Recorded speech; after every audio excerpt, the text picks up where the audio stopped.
a natural one, and she says, Sventisco. I mean, no. She says her own name like a Pokemon. Yes. Oh no. I need everybody in the room to roll for initiative. Oh. Damn, that's so Bunch of your rough. girlfriend. Shit. That's, you know, she got a natural one. I decided she just freaking panicked. She's trying her best, okay. And she rolled a 2 Don't on the make fun of initiative, her. so she sits there like an idiot.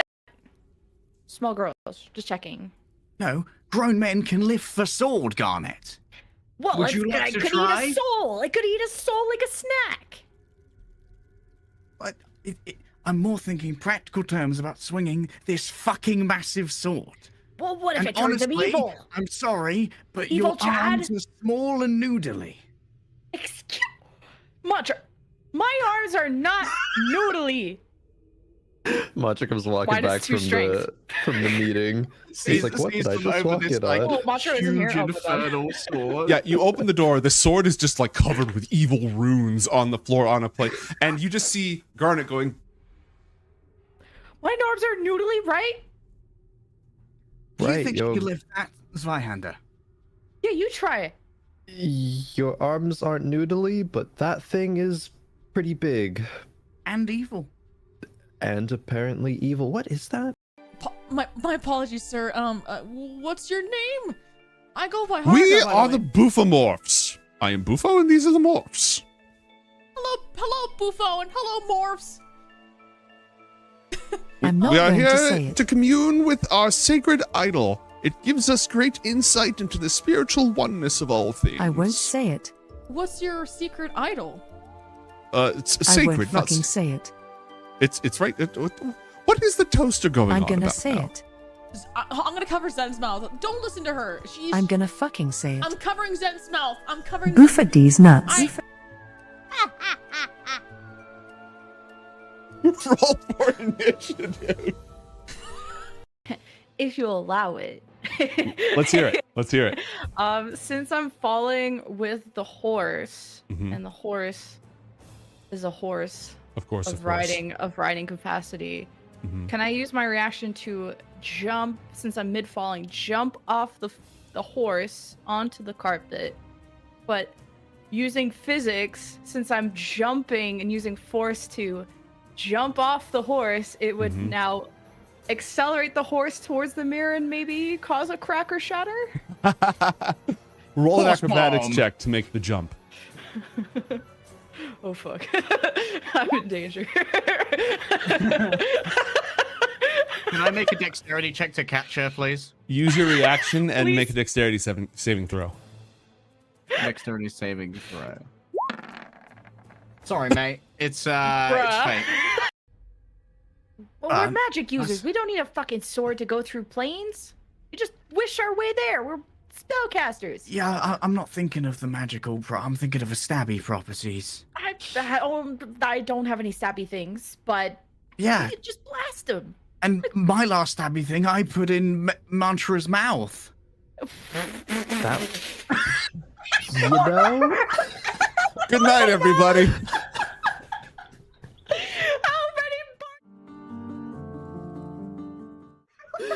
many? Oh, the instant regret sentence.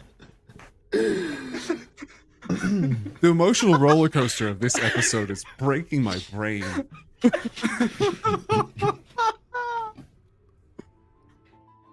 So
Who's got 2 thumbs and isn't on fire? This guy. Hold on, let me do a scuff check. Scuff check? Nope, we're not that scuffed. Hello, everybody. Welcome to Book of Dawn, Ioth Academy. I'm Tormented by Gnomes, back after a 2-week hiatus. Here at the greatest institute of magical learning in the 4 kingdoms of Nakra, I am joined triumphantly by Crowan, Leg Day, and Lemon Kiwi. Crowan, how's it going? Oh, it's going decent. Missed you all. You know, I don't even know what happened last time. I mean, I kind of do. That's what notes are for, because I sorely take such good notes. But yeah, just happy to be back, playing more D&D. Notes of the trustworthy companion. Yeah, we really need that. Legs, what about you? It seems like D&D all comes at once, you know. Like I got 3 live player sessions this week to do. 2 of you being with you and Lemon. Oh, yeah. And I'm glad to be getting stuck back into it. I've missed you all. We had some trials and tribulations between fires and employment to stop us from coming back. Mm-hmm. The twin forces of combustibility and commerce. The 2 horsemen of the scheduling apocalypse. Lemon, how are you? I'm good. Glad to not be on fire. Although the 100-degree plus weather here does feel like I'm just slow cooking. So, Yeah. but inside, woo, AC, haha, suck Let's it, Leg go. Day. America. It's almost 100 here in fucking Minnesota. It's crazy. This state sucks, in the honestly. It gets like hell? negative 15 and it gets to Bhutan 100. was like- getting like 90 plus degrees in freedom units. What's Oh even my the point God. of Canada?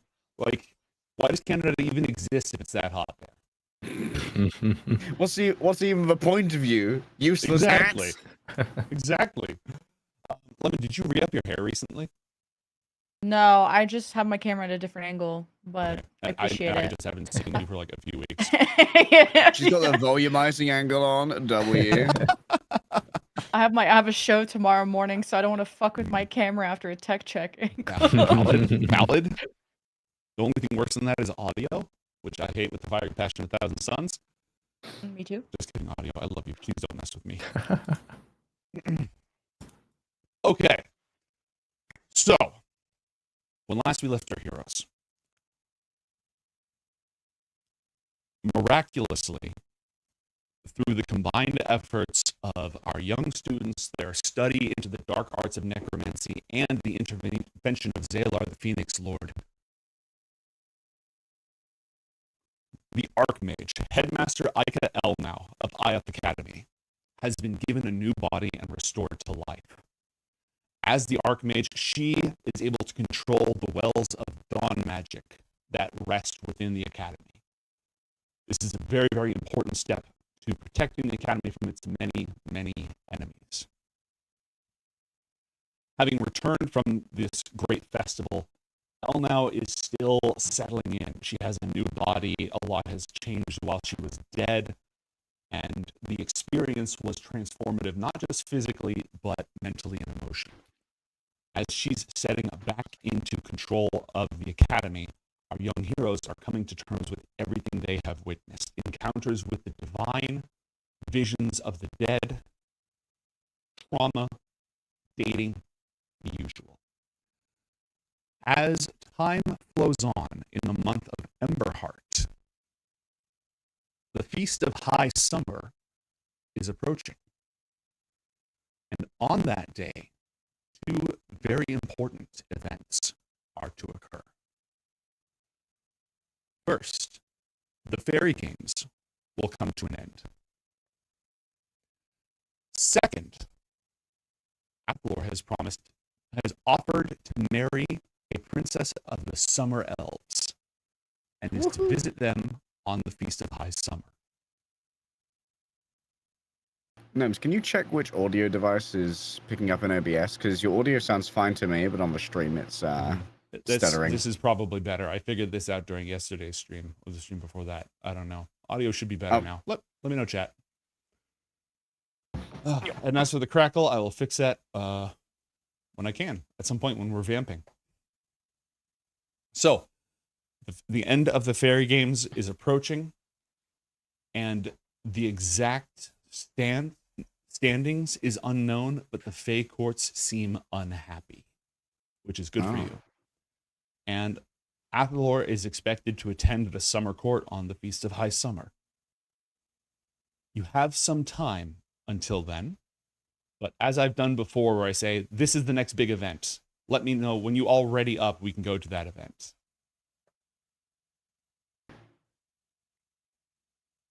How long away is it?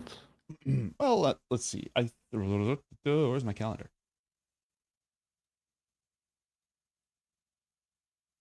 It's going to take me a moment to pull up the calendar because I am a fool. Okay. No worries. I don't know if there's anything super pressing for me. Athalor is working on a evil sword rehabilitation. Yeah. Trying to remove the powers of Uzul and instead have nice powers of good gods and not pure evil, not conquering. It's a nice ring that dominates people's will in a nice way. Exactly. They're chill about it. It's a party. Got party hats on. No one evil has a party hat on. It's true. No one evil has ever been known to wear a party hat. Except for Okay. Wednesday.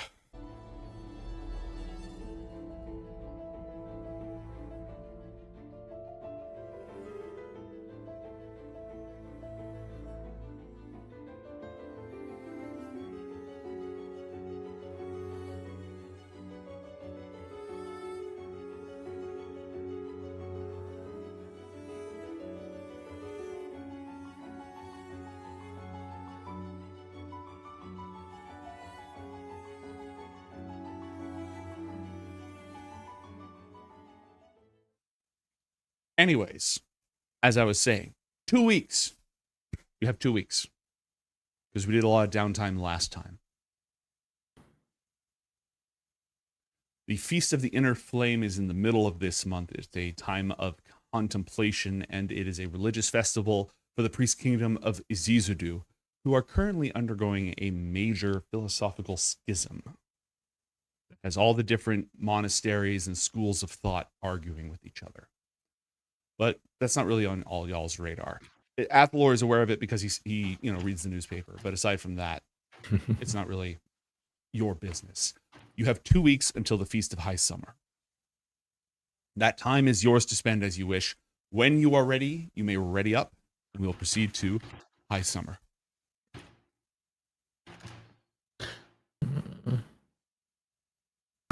Is there any news on the war room tier about what's happening with the Dune Riders and their little plague? Yes, the Weeping Plague is spreading during this time. It spreads to Kanar, the Brass Dragon tribe. Pevom has not left the Dune Riders. He's still working on this solution, and the spies of Bathotlo are trying to figure out if it has a specific origin. I can share with you what I shared with them if you'd like. Yes. Please do. Mm-hmm.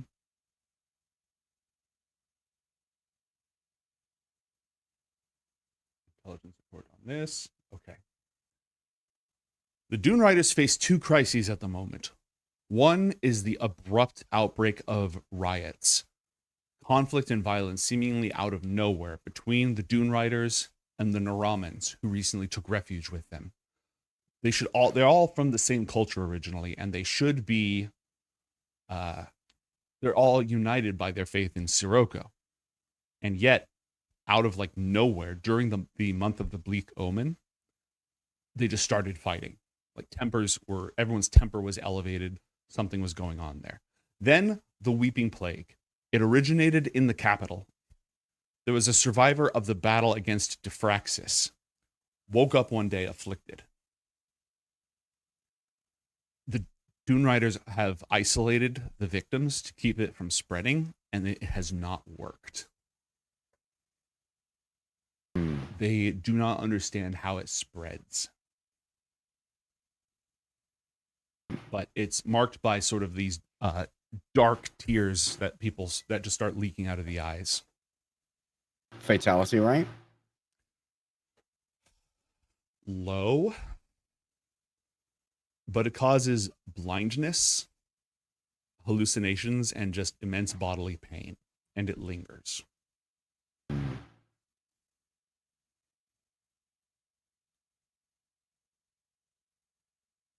Are any of the infernal themings aligned with pestilence? Roll a religion check. Okay, obviously the closest analog we have is the Burning Eyes Horde. Mm-hmm.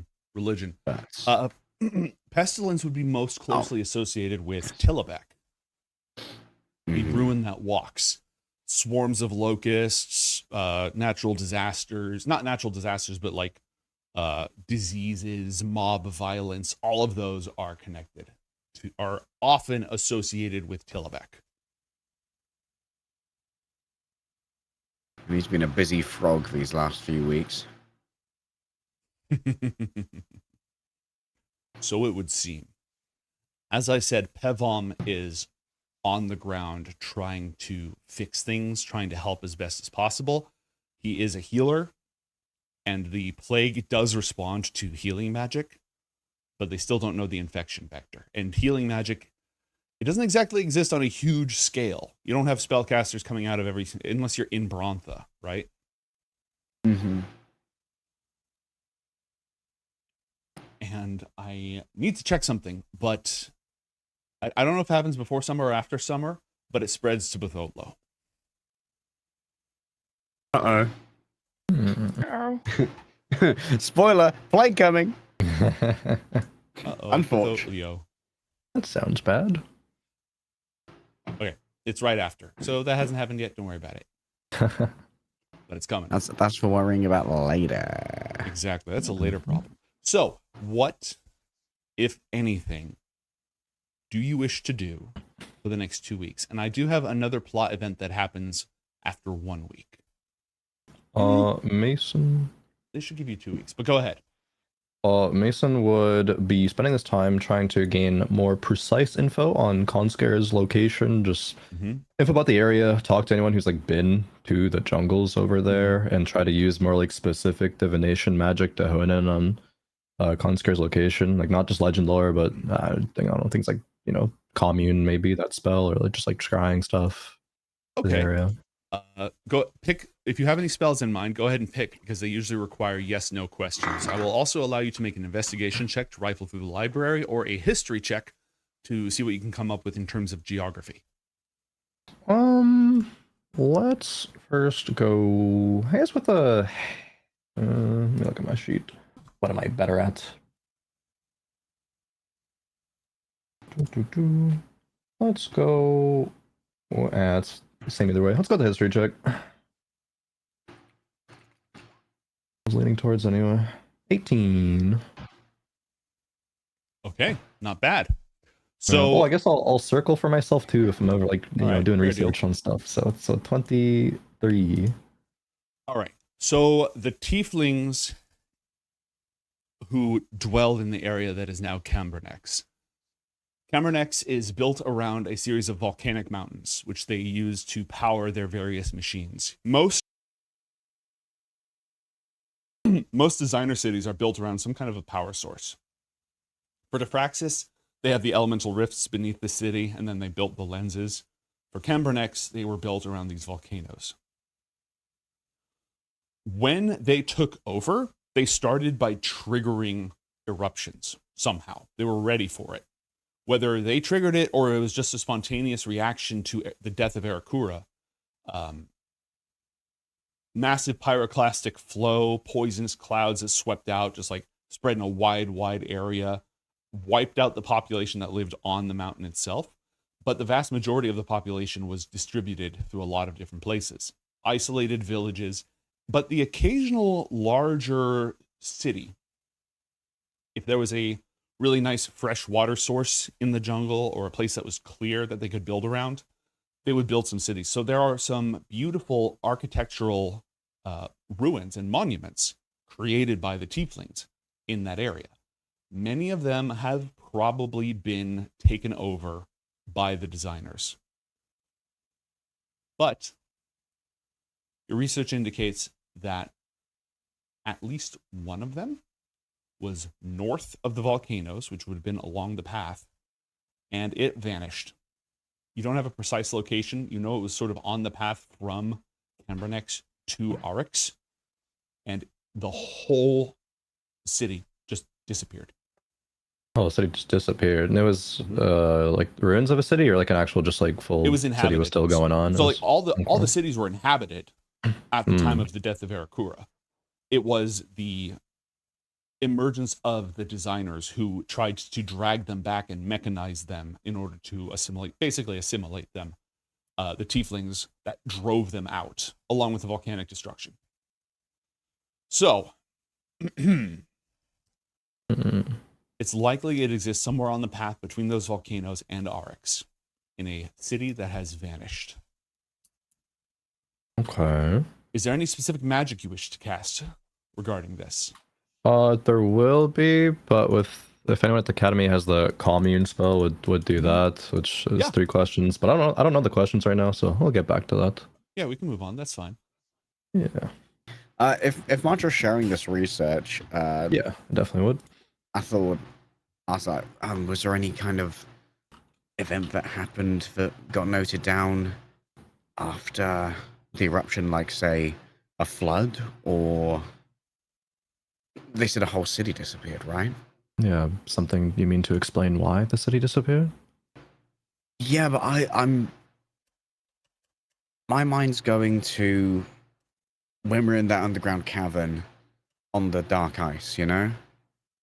And there was the threat of falling through to the mirror plane. Yeah. Maybe if there was something like a flood or lava drying into obsidian, something reflective. Maybe the entire city could have been pulled under. That is a gnome's question. That's an Arcana check question. Alrighty. I'll circle for myself like, that's a good question. Can you have advantage from me helping? Mm-hmm. Yeah. Okay. I'm Big. provoking your thoughts, and I'll give you guidance. Why not? Stack you up. Putting our Merge. brains together for 15 plus 5, 20. I guess the guidance maybe doesn't matter, but for fun. 21. 21, baby. There's no fundamental law of magic of which you are aware that would prevent something like that from happening. However, it would, one, be very, very difficult because no natural crossing point to the mirror plane exists on that scale. So it would have to be deliberately created. 2, it would take an enormous amount of magical power. We're talking very, very strong realm magic, or a really big high magic circle, or direct intervention by an infernal.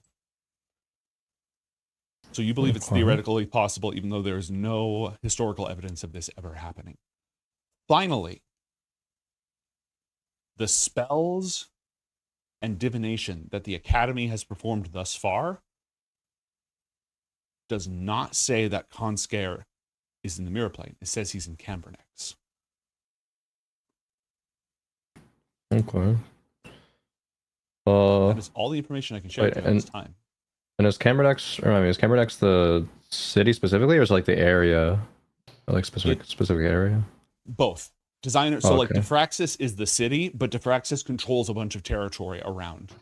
Cambernex is the main city, and Cambernex controls other settlements, outposts, territory, etc. Gotcha. Okay. So big. The greater area. LA area. yeah. Pretty much. But yeah, I thought to answer your question. I don't think so. I mean, something that's theoretically possible, but not like naturally with any flood or whatever.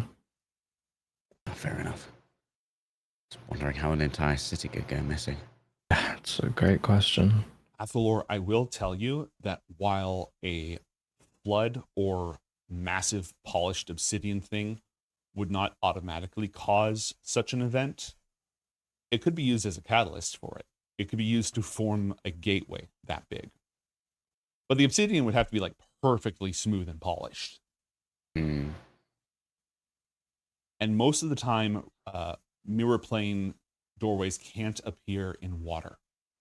We've seen it appear in ice, underworld ice, but not in water, liquid water. Gotcha. I may have extrapolated too far from the black ice. It's all good. It's believed that that is by the will of Liban. Otherwise, it would be possible. Potentially. Once water goes under 0, Liban loses jurisdiction. Oh. There aren't a lot of reports of ice being used for like mirror abductions. And given that Garnet has also studied mirror magic, I think she'd be able to conclude, or at least postulate, the quality of the reflection is very, very important. The smoother and more clear the reflection, the stronger the planar connection. Water's constantly shifting, and ice is rarely mirror polished. You might be able to see something of a reflection, but not like a clear reflection. So even if it's theoretically possible, the other thing is that mirrors link to like mirrors, and oh no, there is a place water could go. That shimmery, remember that shimmery lake that you saw that guy walk across in the mirror plane?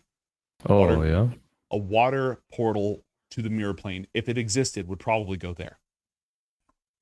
An ice portal, unknown at this time. It's the only time you've seen it happen was with the black ice, and that was the Herald's special sauce, evil ice. So Yeah. different rules. Evil. Evil ice. Yeah. Yeah, I guess maybe then could have used some kind of natural event, but someone would have to utilize it, and Yeah, a lot of magic would have to be used for it. I don't think the theory has legs, really. But we do. He plays with us every Wednesday. Alright, I think that's it for me for now then. I want to see what Garnet is up to, and then I have a event to drop. Ooh. I like an event. Oh, maybe I'm trying to like connect Cyrus to see if he'd be interested in helping with the healing efforts of Yeah. Evom's Yeah. studies or research. That could be his He'd little absolutely want to go internship help. or Mm-hmm. his way of helping. I know he'd want to do that. Roll persuasion check. First roll of the day. Oh, With fuck. advantage, because she'd be such a Chad. Do I get boyfriend advantage? Hey. So Cyrus. Listen, so Inaris was looking real hot the other day, and you're getting in the way. There's a plague. Could you go and, No, this wasn't actually to persuade Cyrus. Cyrus needs no persuading. He wants to use his alchemy to help people. This was to get clearance for him to enter an active plague zone instead of being at the school. You know, He'll wash his hands like once a day, I promise. God's plan. Maybe he doesn't believe in masks. I don't know. Anti-masker. Oi. Oh, this would be such a good way to find out that Cyrus is an anti-vaxxer. Oh my god. He's like, I prefer alchemy that I can do with my own hands because healing magic. No. What if he just works from the academy and he can't go over there? Yeah, he like can do maybe they send him samples and then they'll be like, okay, you can't come over, but we'll send you some samples safely somehow. Yeah. Or some shit. Gonna do telehealth. Yeah, he can do telehealth. That's fine. You know, he's doing lab work. You know, when you send your lab Your labs out to- in. Yeah, you send your labs Yeah. in. That's what he's doing. Mm. Okay, so I'm releasing Like, this. also, I'm not trying to expose the academy to a deadly virus, so with the caveats of like, this would be. We'll do it in Gilden Verge. There. That'd be worse. They're only Oh, no. refugees. Oh my god. All right, so he'll work on this as a remote project as best he can, and he'll concoct some brews and send them over. He's happy to be involved with that. What else? Anything else at the moment, Garnet? Oh. I got a magical jeweled scepter for my birthday. Could I spend some time trying to getting someone to identify it, or I don't know if I have yet. God, I hope that's not too deep in my notes. I do have the identify spell, so I can. Got the beat stick of Do that. magic. You have the identify spell. The question is, where did I put what the item is? Oh, good. You can get back to me on that, but spend some time looking into that. All right. Cool. Good. Your first labs, find out what the stick is.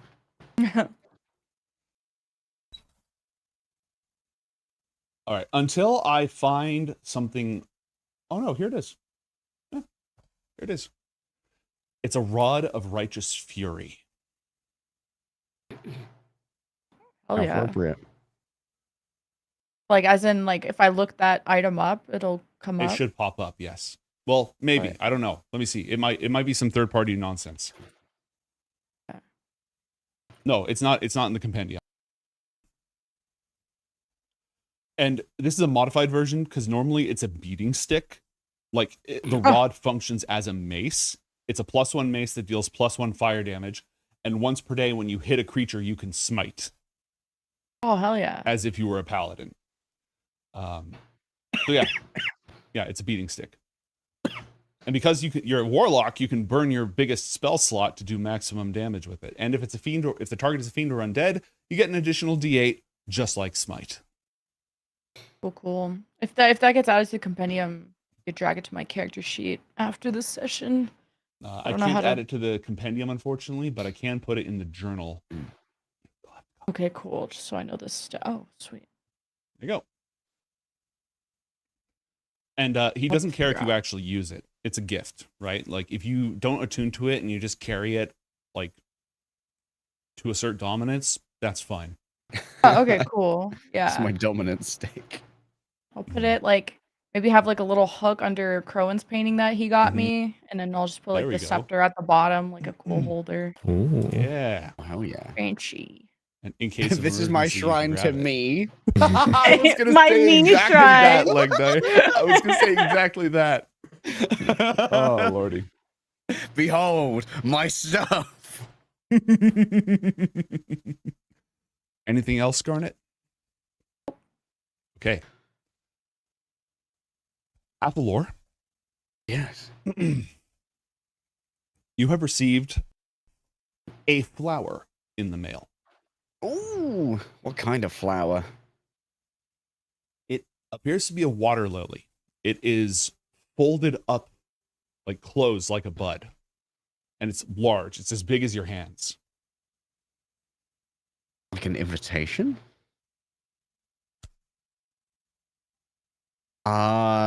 Okay, quick history check, I guess, to know where Woodleys would come from. Roll it. I'm assuming probably the summer court, but there's also a chance that maybe they go on lake, what's it called, where Dad is right now? Well, there are definitely water lilies that grow on the Lake lake where Nenri, that's Nenri it. is. Yeah, Lake Nenri. Like, they definitely are there. Water lilies aren't, I don't think they're directly associated with summer. Most of the time, they're more of a spring thing. So, not entirely sure. You can tell that even though it is separated from the water, it's alive. Oh. Can I give it a little poke, see if it opens? Doink, doink. It does not. Ooh. I'm gonna try and gently peel one of the leaves out and see. I'm not gonna peer break it. directly inside in case. It's anthrax. It's a bomb. Yeah, just what like- the fuck? Oh, shouldn't have whiffed that. Medic. You pull that one large petal down and nothing happens. Is there anything inside? More petals. Oh, it's a parcel of petals. Is it magical? Did you say that already? I didn't say anything about that. But it's alive and it's been plucked. So ostensibly some form of magic is at work. Athalor brings it to breakfast. Like, guys, I got a flower. Oh, Probably more context. I received a flower. Renovi and Dorina are walking by. Ooh, as Garnet does it. From the person that you're gonna marry soon? I have no idea. Do you even know who you're gonna marry soon? Did they tell you? No, just a princess of a summer court, but I don't remember water lilies really being a summer thing. So you know what? Just in case it was a bomb, I figured I'd open it in a public place with everyone else here. So you can kill a lot of people. Surrounded by all my friends. Yeah. I thought, well, if they're gonna take me out, I might as well give them my friends as a freebie, you know. Did I hit it with the identify spell to see any Yeah. spells that are affecting it? This is a unique enchantment. It is infused with primal magic, druidic magic. But you can still analyze it. There is a spell keeping it sealed shut that is designed to be openable with magic, but it's not designed to reveal how to open it. And inside is a combination of illusion magic and arcane botany, Ariana's area of specialty. So if you open it, the flower will do something and an illusion will be created. Oh, it could be like an illusory message, like a pre-recorded thing. Oh, you should use knock on it. Maybe it'll work. I mean, there's probably a bunch of scrolls of knock around. Yeah, I'm sure the wardens have a couple. You can get one. That's not an issue. I It mean, creates a I'll try. loud noise audible out to 300 feet, I believe. so I don't think I'm trying to be too stealthy about this. Yeah, I'm gonna go grab a scroll of knock, and then we'll see if that works. If not, it might be some kind of magic that's specific to me. A scroll of knock Password. makes a loud noise and doesn't work. Okay. Sigil left this. You want to come visit Sig? Ooh, good idea. Yeah. Boom. You make your way to intercept Sig, not in their incredibly dangerous office full of magical carnivorous plants, but in the greenhouse at the top of Tarselmore Hall, where they're digging around in the dirt and the glass that has been repaired multiple times due to multiple vendor-related mishaps. Sig, got a potential puzzle you could help with here. Oh, Check out this water lily. I received it in the mail. Don't know from whom. Haven't These only identified grow it. in one place on the entire world that I know. Oh, that's a good start. Where? The Emerald Pools at the heart of Toomlair. That's the summer wood elves, Toomlair. The 7 pools at a nexus of incredible natural power, which is where the Summer Queen makes her court. Oh, so maybe it is an invitation. You're getting rizzed through the mail? Can you open this with Druidcraft?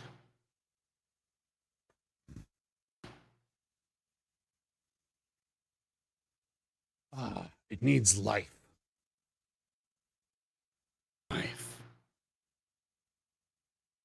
Meaning. Blood? Like plant it?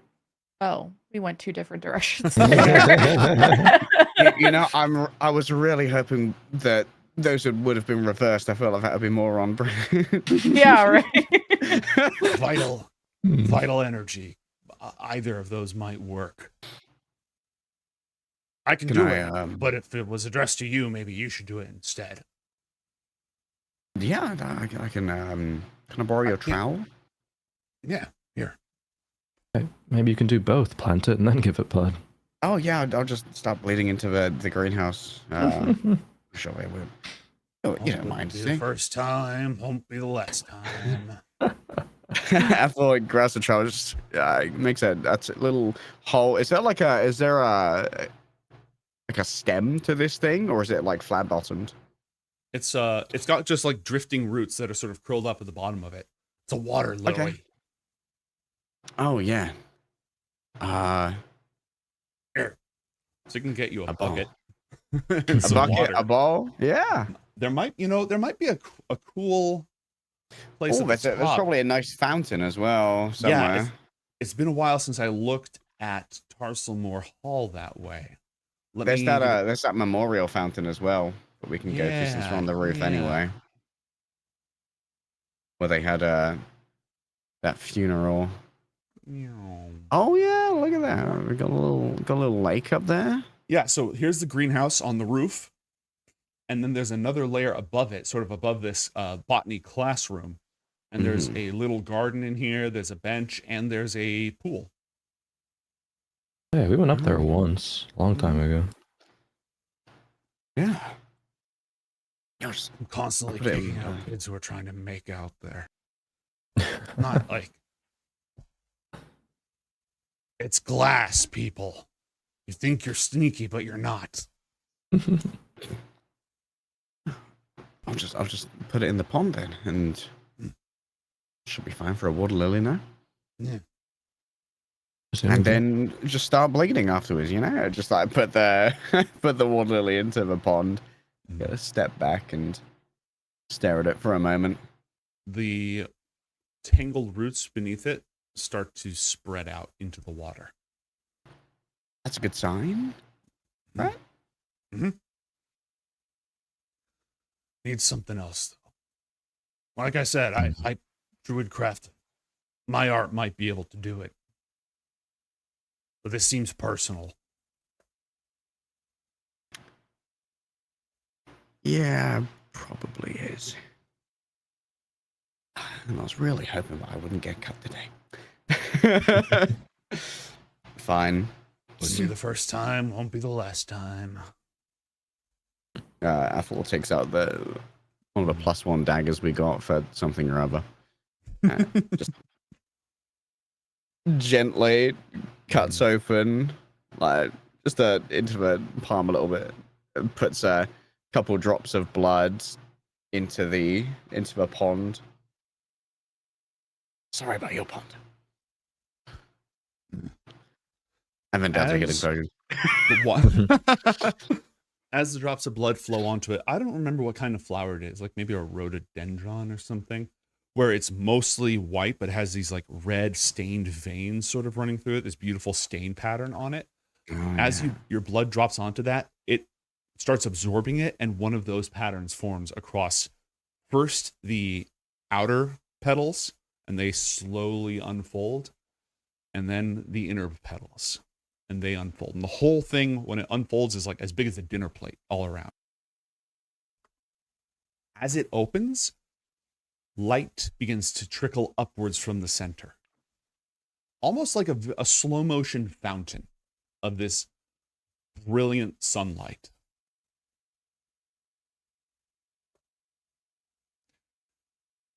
And as it does so, a wonderful floral scent floods the entire room. And it's invigorating, it's exciting, it's also kind of aggro, almost. Like, not against you, but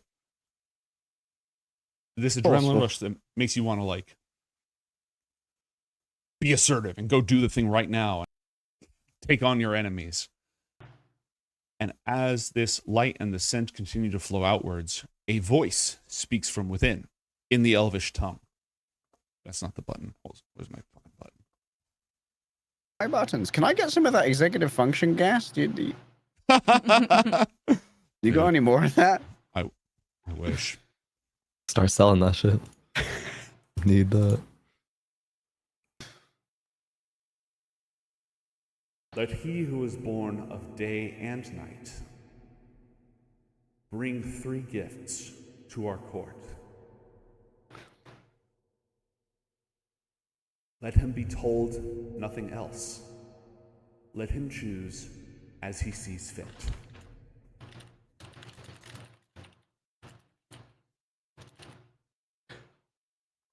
And then it just sort of stays open, continuing to leak executive function juice. Welcome for the garden edition. Is that message gonna repeat? Nope. Free flower? Sig Time shrugs. to figure out some gifts, Athalor. Yeah. I mean, Yeah. I figured one out when we were in Drontha for Garnet's birthday. I got a cask of fine Ramen wine, a Songhill wine. We're really good at gifts. Thank you. I try. So, what else would... Maybe I should have a look at what they've received in the past, like what summer elves might like. Maybe I could ask. There is what, a winter elf? Dorina is from the winter court. Would it be weird to ask her? Would she know? There's no hate between. So, Tumlair, summer, Kelulinde, spring, and Angren, winter. There's like no bad blood there at all. The only conflict or tension is between all three of those that dwell within the Kanach Vale and Fomor, the autumn elves, because they're the ones who were deceived by Neve of the Golden Hair into a kinslaying war against the others. Okay. That's all done. Like, that happened hundreds of years ago, and officially everyone's at peace again, and they've been reconciled, but there's still some cultural scars. Yeah, winter's not going to be offended if you ask about summer, but they might not know. I mean, worth a try, I suppose. Yep. Figuring Doesn't out hurt. gifts. Wine's always a good gift, so that's number one. And then maybe something. I'll see if they like. Well, they really like dancing. I don't think I can do a dance. You could learn. I mean, Is I this could for, like the family or the girl directly? I think we're gifts to the court. The message specifically said, let him be told nothing else. So they were being vague on purpose. Oh, maybe you could Maybe something from appease your home. them all, right? A gift to the court, a gift to the presumed, soon-to-be wife, and then, I don't know, something else. A gift to the people. Yeah, maybe. I don't think that's a bad idea. Oh, maybe I'm getting too ambitious. I wonder if they've got any. A gift to the people. Oh, when I think about that, I think of like someone being brought to justice. I don't know if I've got time to go bounty hunting right now. But I mean, if there was an opportunity to do some bounty hunting, I'm sure, like, I could just have Garda kill someone. Whoa. You No, should do it's it. Garda. I mean, I could too, but you're so Well. much better at it. I'll give you credit then. Thanks. I'll ask Serena. Thanks for the help. Where to? Do you want to go seek out the dancer? Yeah. She practicing? No, actually. When you finally do find her, she's tearfully hugging it out with Renobi. I'm gonna hang back a second and observe the situation. Okay. Hi. Oh, can we read it? Roll insight. Yeah, let's do some. Sorry to interrupt your breakup, but I have some miscellanea about another species. 21. Okay. Not a breakup. Was an argument. This is the apology, I'm sorry, sort of makeup afterwards. But it's not like super. Do they need between not like- 2 and 3 minutes? They're not macking on each other. Like, they're still sort of dealing with the negative emotions of whatever the hell they were fighting about. Your call. It will probably take them some hours to fully. They're teenagers. You know what I mean? Like, Yeah. emotions stick around.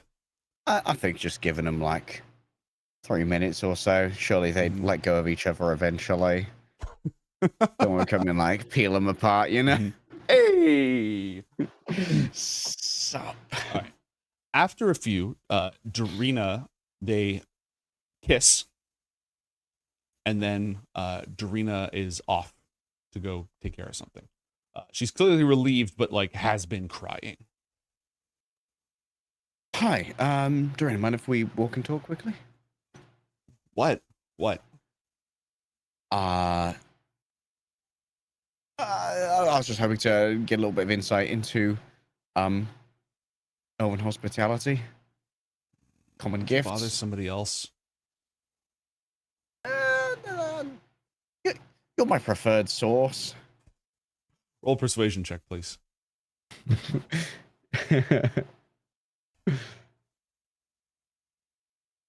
14. It's a gnarly 14. Okay, what? What is it?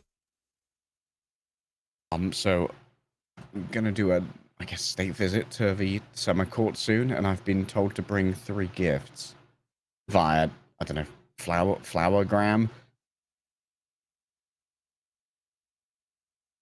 Okay. Just wondering if there are any traditional gifts amongst the season courts.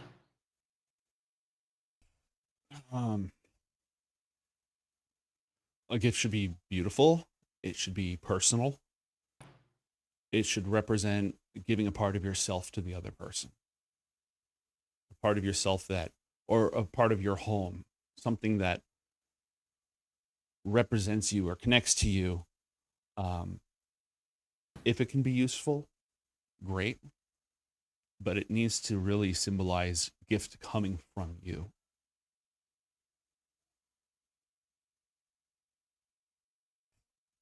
Okay. In the past, the first Winter Queen, she gave a singing bowl that she had as her most precious gift. It was the only thing that remained from her lost home when Snore rode the glacier through and destroyed the north.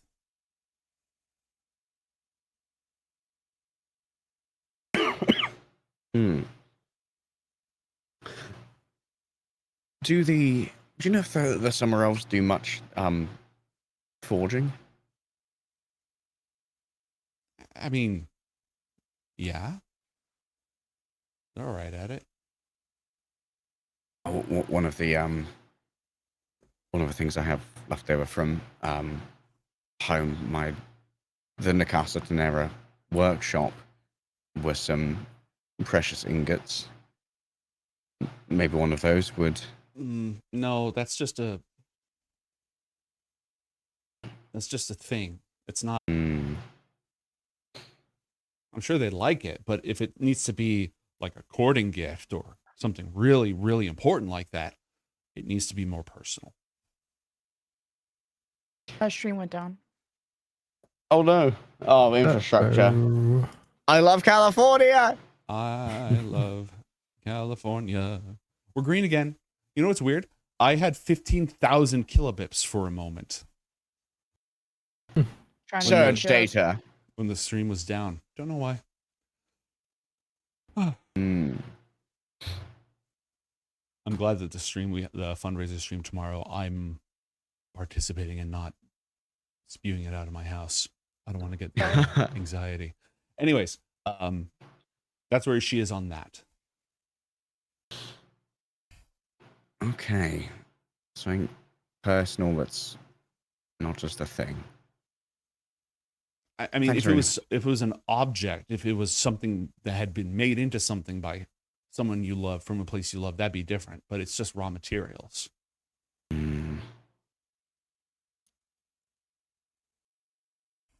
Whatever you bring, whatever gift you choose, says a lot about you, about who you are. They haven't really had the chance to get to know you at all.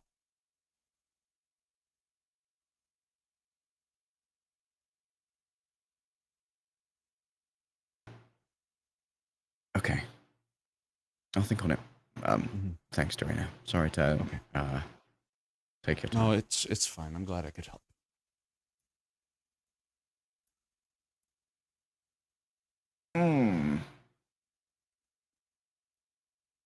You have 2 weeks of in-game time to think about and execute on this, by the way. That's why I said they should give you 2 weeks. Okay.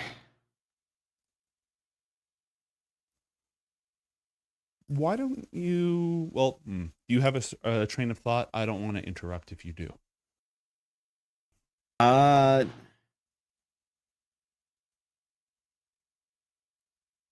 just thinking about what Athalor values about himself at the moment. Mm-hmm. I think Athalor's gonna start doing some.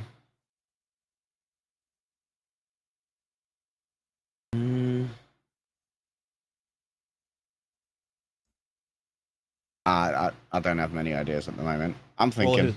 Roll a history check, please. I was thinking maybe he'd do some at least write down some battle recounts. 19. Tumlair shares a border with the Iron Empire province of Narzim, which, next to Ithgos, is the largest and most powerful on the continent. They also share a border with Skultgrado of the Dokelfar. That's where the sage left to go handle this thing that was happening to the dreaming humans in the rift. And they share a border with the frost giants of Snorheim, who have raided them continuously over the years. If you choose to do some bounty hunting, frost giants would be an excellent choice. That would say something specific about you and who you are. So if that's the message you want to send, that a gift for the court would be wine, a gift for the people would be less frost giants, and then a gift for the bride, as it were. For the less frost giants, you would need to bring something back. It could be a symbol, like a performance of a poem or something that counts as a gift.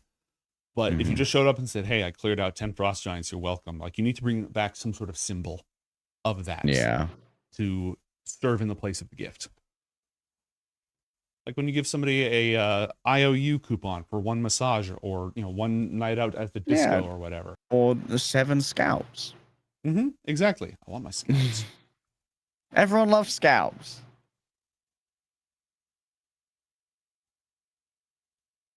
Okay, I'll bear that in mind.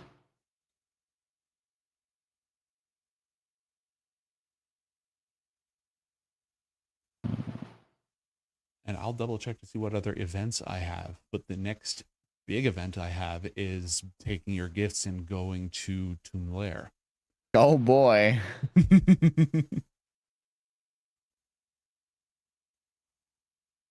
That being said, Rowan, have you had a time to think about those questions? I got one, but I'm still cooking on the others. Time if you want. Oh, okay, sure. Your call. Yeah, I'm down to drop the one, and then because they all need to be done within 1 minute or whatever. But if we just keep flashing back to that minute. Yeah, it's exactly. It's cool. a flashback. The first commune being the spell question would finding the missing Camberneck city be helpful in finding Conscare?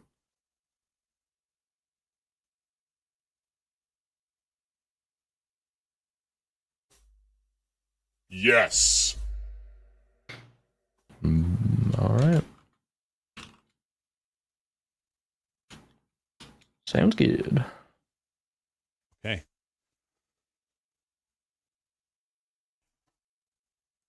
Garnet, you're still taking your midnight meetings with Elle now, right? Yeah, she's down. If she needs to rest or catch up on shit, it's no biggie. No, she's trying to prioritize that. You kind of helped bring her back to life. She is being sure to make time for that. She wants to go over your designs for the Void Cube. Have I told her about that yet? Maybe. I thought you did. Oh, I guess we were dropping papers and maybe she saw some designs and stuff. Yeah, I'm down to. No, she saw designs for the ritual, the horrifying ritual of absorption, but she didn't get the full story on that. I have a memory of you telling her about the Void Cube. If you don't Okay, believe all that's good. correct, or you don't want that to be true, then that's fine, because it would have been she would not have learned it by accident. It would have been intentional. So do you want her to know about the void cube? Yeah, sure, yeah. Okay. She wants to go over your math. She wants to go over the entire process and the idea. Even though she's back and she has control of the sphere again, there's like roll an insight check for me. Ooh, finally. 21. It's like it's triggering an idea in her. Like she sees it and then it starts her brain thinking. Like she's going it's like she takes your idea and she's like, wait a minute, I'm onto something here. And so she wants to go over it with you repeatedly. She also is trying to figure out solutions to the void rune anchor problem. If you recall, oh, right. void runes destroy whatever they're written on. And if you wanted to anchor this field of annihilation, you would need void runes are one possible way to do so. Right. So the question becomes how to do that and preserve them. Oh, I think. What about this? So this says I know how to do glyphs, but I don't Mhm. know how glyph and rune is that potato are two different things. Could I like iterate on this potentially? Yeah, you could iterate on this.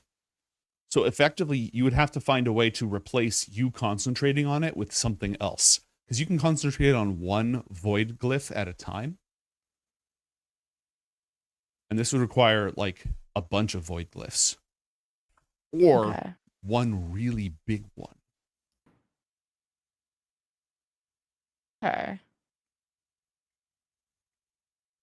So it's like maybe like you know how like the Dawn Sphere has like some kind of Mhm. Dawn magic pool that I'm guessing is powering everything.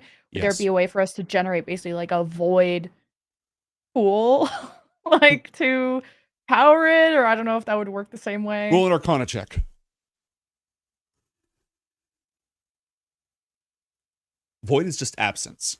You cannot have a reserve of void energy because void energy does not exist. It's just deletion. By default, void tends to either expand or collapse. It doesn't run out of power. It's like punching a hole in a spaceship so that all the air starts getting sucked out into the vacuum, except there's no vacuum. It's just deleted. Like the void sphere like that we used to have like Those used are to be this contained. Yes. Okay. Those are. But if I could do that Yeah. as a So void pool? yeah, something along those lines. However, with the 24 on your Arcana check, you also know, you recall through painful personal experience, what happens if void magic and dawn magic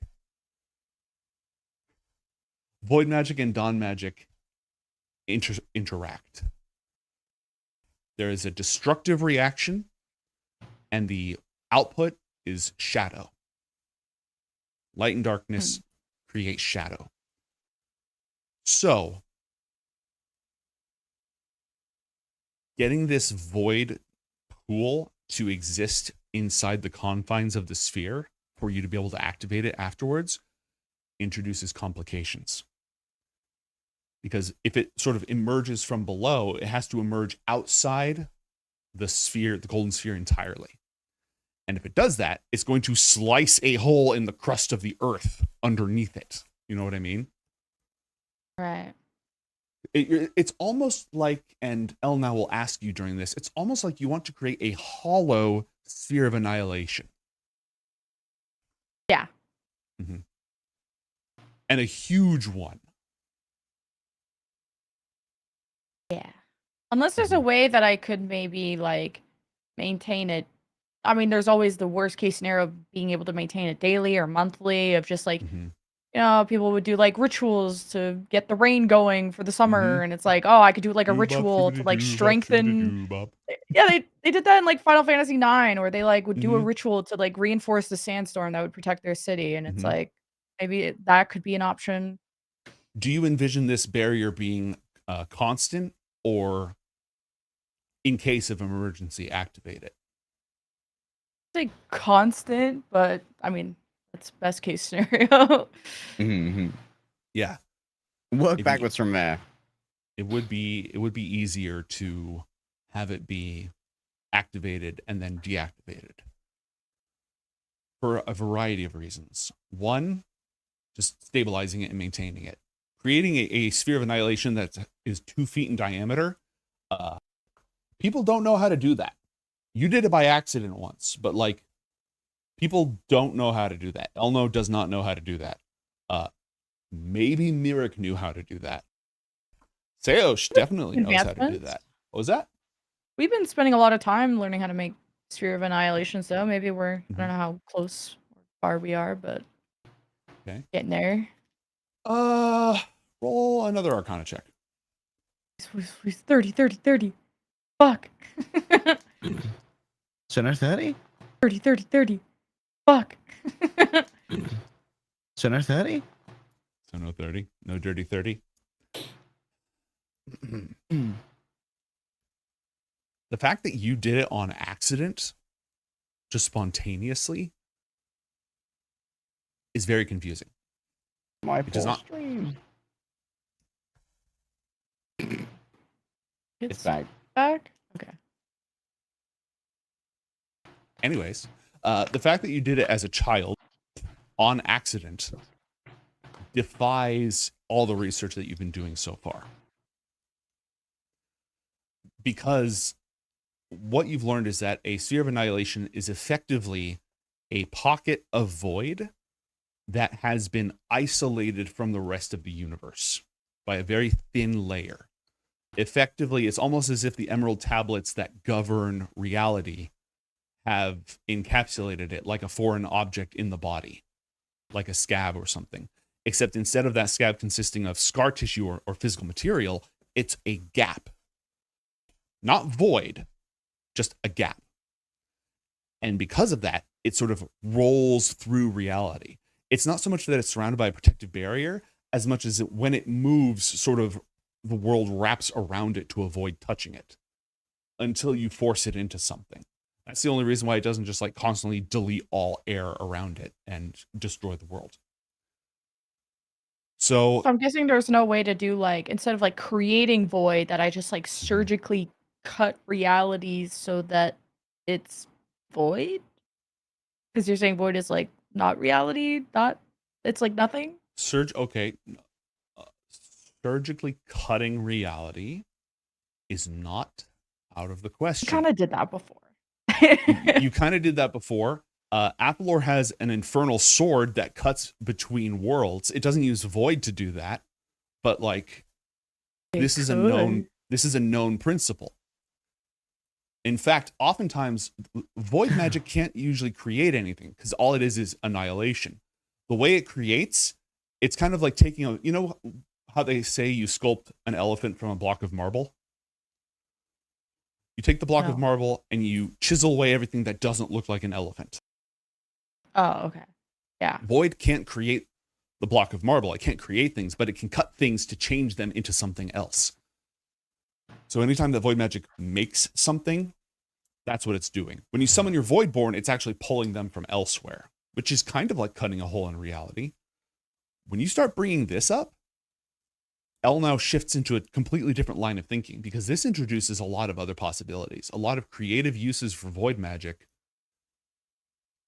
Messing them up could be really dangerous because, you know, you're taking a scissors to the tapestry of fate, but it could allow you to do a lot more precise things. It could allow for extraplanar travel, for one.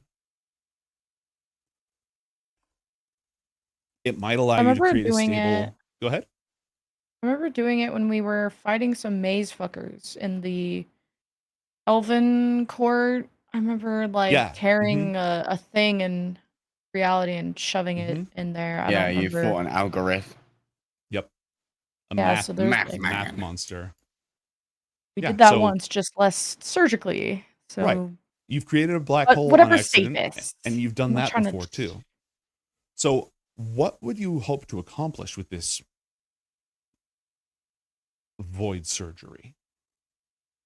well, we know the Dawn Sphere is fading, and something's gonna have to replace it, and what we know how to use is this. Okay, so we'd use this to chisel out this hollow sphere in the world. No one knows how to interact with it or how it works, so no Mhm. one's gonna want to mess with it. Mm-hmm. How would we control it? You and I are pretty good.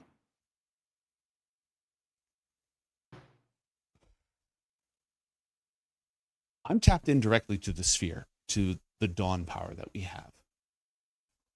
But there are some things that have been made, like the causeway that floats around on the surface of the sphere. It has a built-in opening that can sort of create a hole in it and allow people to pass in and out.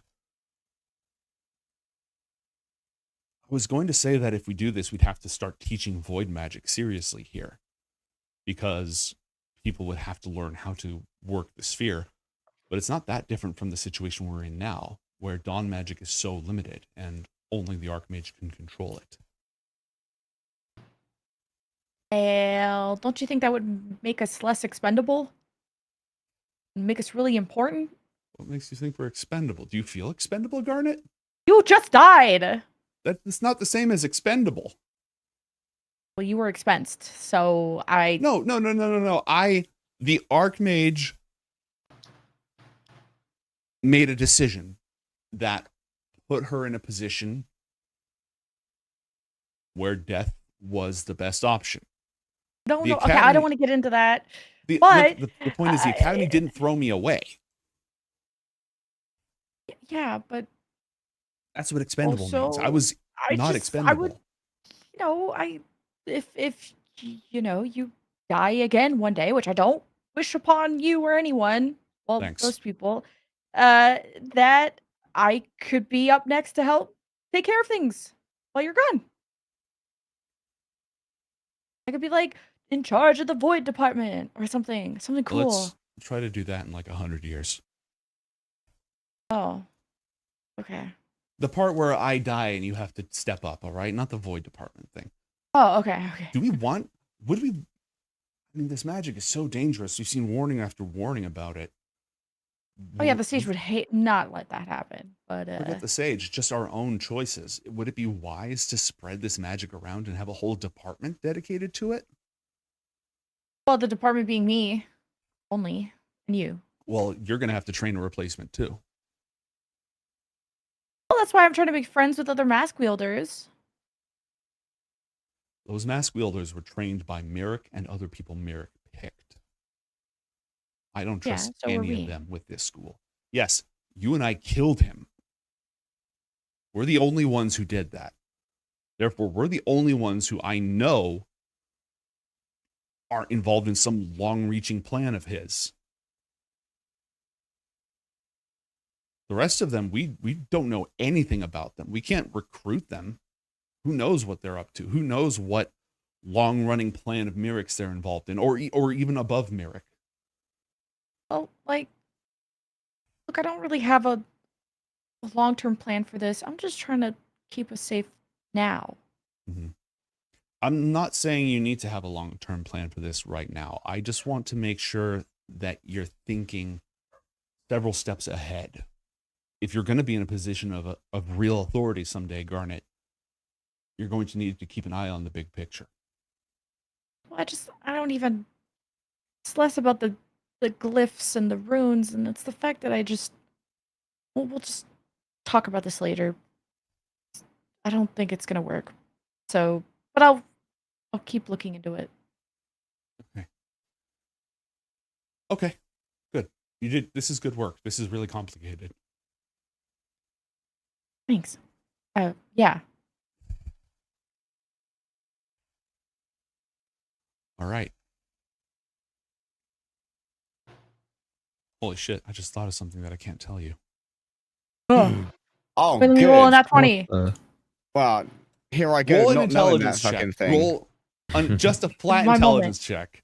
If you This get is a my natural moment. 20, then, you know, Fuck, Oh, he cursed it. just I this couldn't once. convert. just this Damn. once. Wow. I'm not smart enough. It always happens, and it didn't happen. Ban and Penny I Parker. I feel great about that. Crowan, have you cooked a second question? Yes, I have. The me. second question is the missing Karanek city within the mirror plane? Athalor approves. Tinfoil hats. No. No? From distant. Fuck! Good to Are you know. upset about not having to go to the mirror plane? Just because you have precautions doesn't mean it's any safer. There's scary stuff there. Being right is always number one. Okay, fair deal, fair deal. I've learned that's not actually the best relationship advice. True. You can't die on every hill, you know what I mean? Do you have a third question? If not, that's fine. Well, I did, but now I think it's silly, because I think the answer is just always yes, so I have to cook another one. Okay, go ahead and keep cooking. Athalor. Okay. Can you tell me about the properties of noble brass? Noble brass. Noble brass is a elemental material associated with sin, sovereign of fire. It is said that the first tools, when... All right, small history lesson. I'll try to keep this rant short. The dawn came to an end.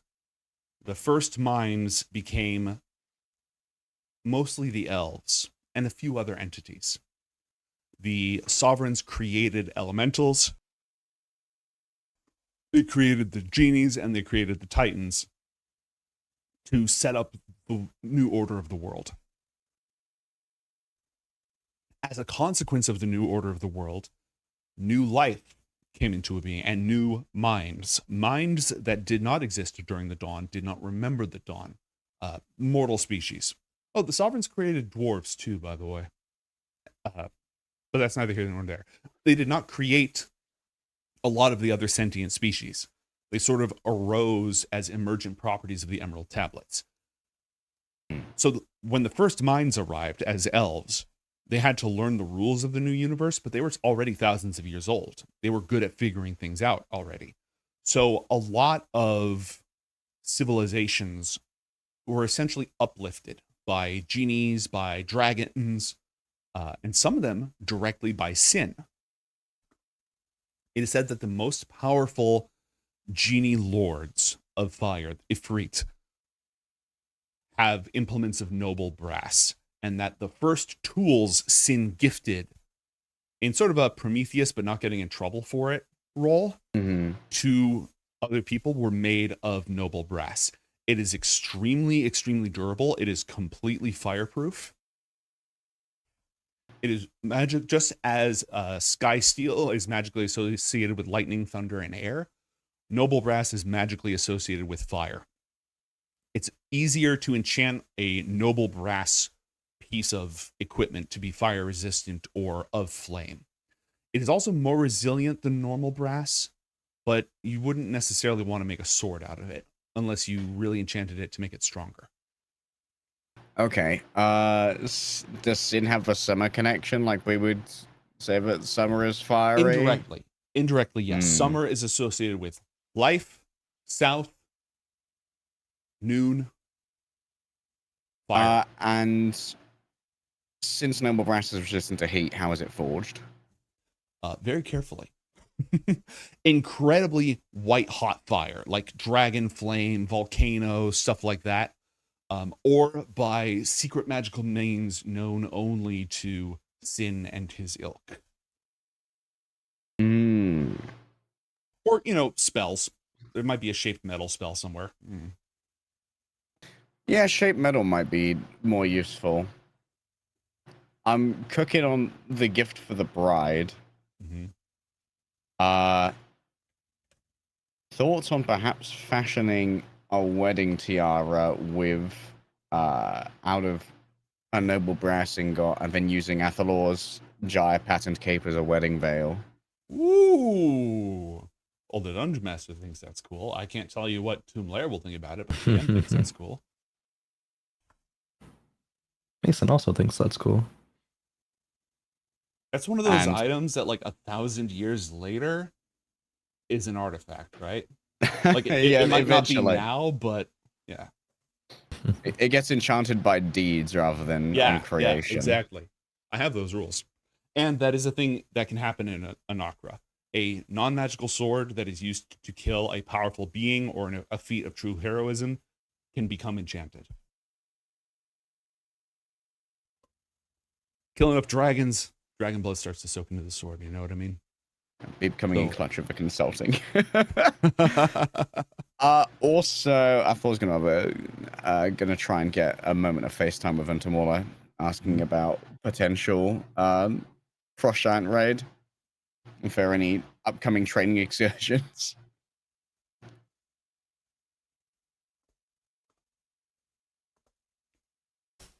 You want to do what? It's diplomacy. Violent diplomacy. Give me a persuasion check. Untramaler is no stranger to violent diplomacy, aggressive negotiations. Man, you're rolling like ass right now. I'm gonna burn a luck on this. All right. Why not? 18. What exactly are you proposing? Because no, I don't currently have any plans to send a force into the Great Northern Wilds.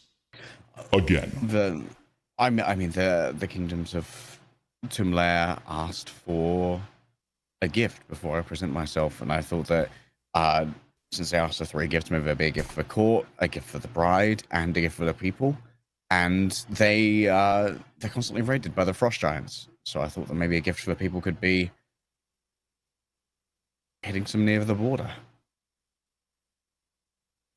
Or realm magic use.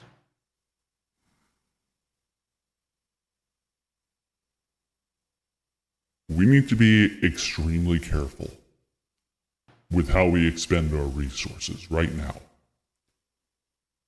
I understand the diplomatic aspect that you're proposing. And I don't think you're wrong.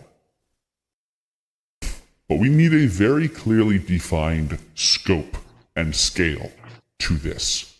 What would you need to do or bring back to feel it is an adequate gift?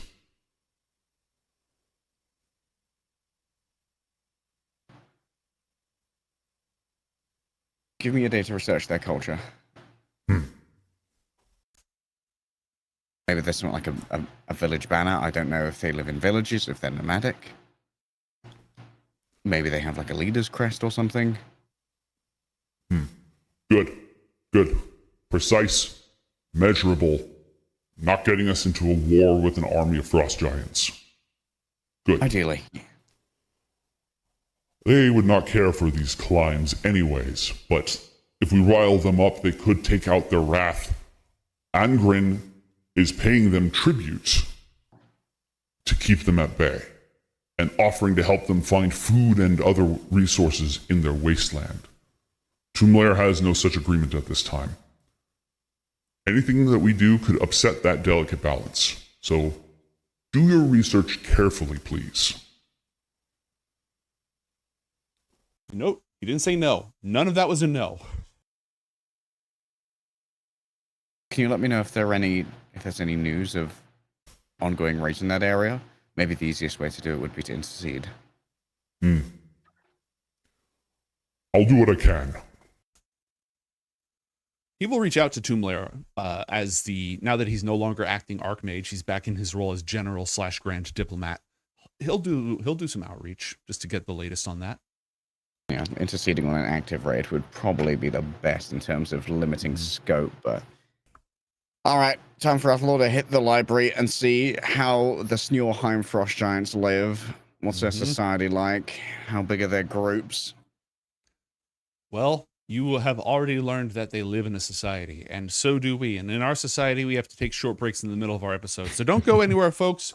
More Book of Dawn, Ioth Academy when we return.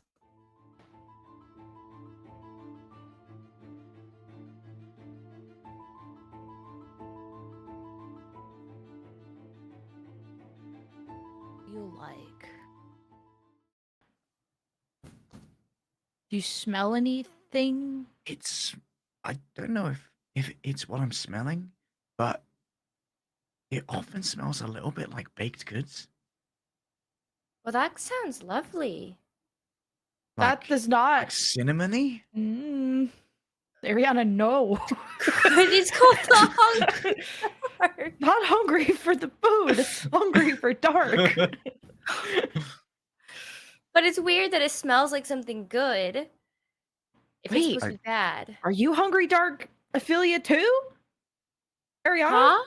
Because you smell food all the time. But I'm just hungry. I don't think I'm dark. Oh, we're gonna grind your bones to dust and then we'll lick it with our tongue. And every time we put you in the oven, we're gonna make it grow and get so yummy.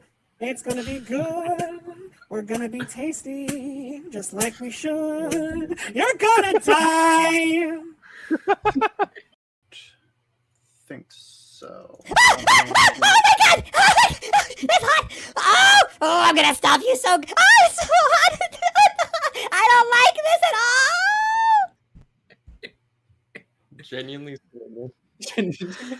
Genuinely what? Scared, My apologies. That I would be among a band of misfits. Unfortunately, I missed that train, but I'm here now. On an adventure.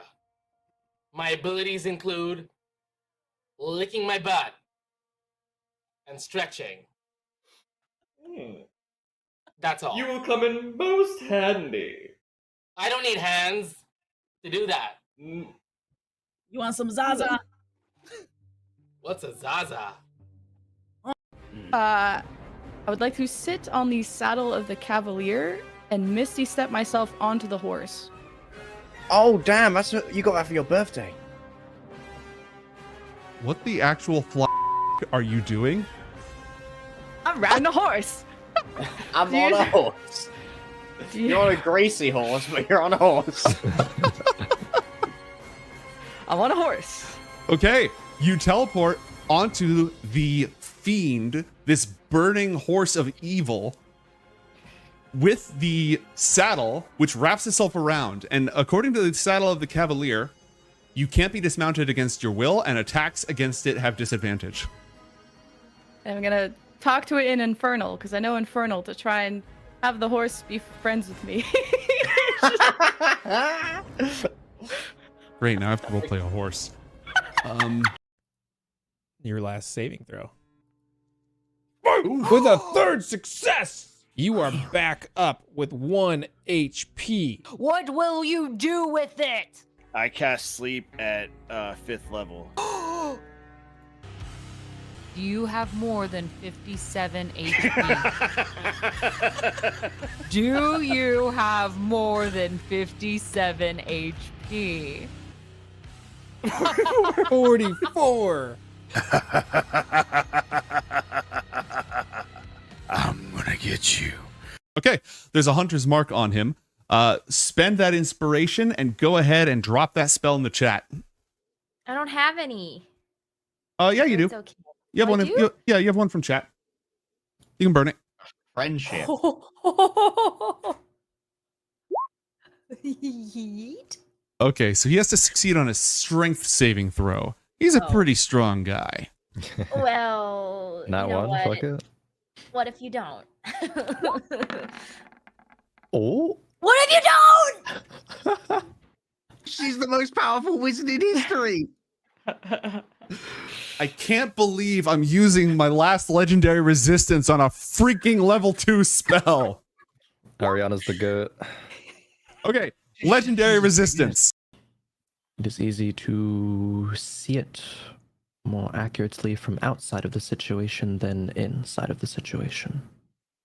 I Right. suppose that's why you have the friends that you have around you. Kind of like claps her hands together. One of my favorite sayings is trash can, not trash cannot.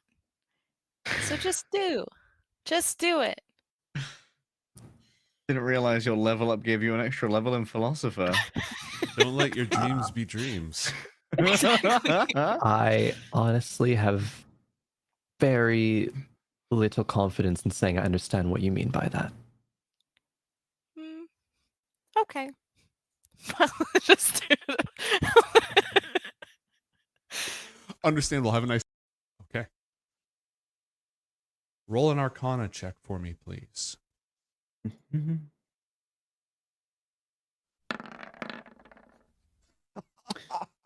What an excellent time to use a Raidspiration.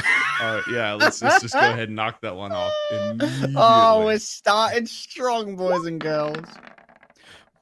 Oh, now you get the double ones. It's not me anymore. What am I, Alex? Do you have any more nonsense in your bag of tricks? Yeah, I do have 2 extra. I just lucky want to die. test. Yeah, it's a you problem. Okay, here's my lucky die. That one's Oh. better. It's a skill issue. What can I say? Skill issue. That's so Pronto looks out after the fleeing scientist. Abby, go. And then you go over. He's gonna touch the back of the doctor's head with his symbiote hand, and then his hand is gonna transform into the doctor's hand, and he's gonna put it on the orb. Oh. Yeah, baby. What does that do? Something that gnomes didn't expect. That's a great question.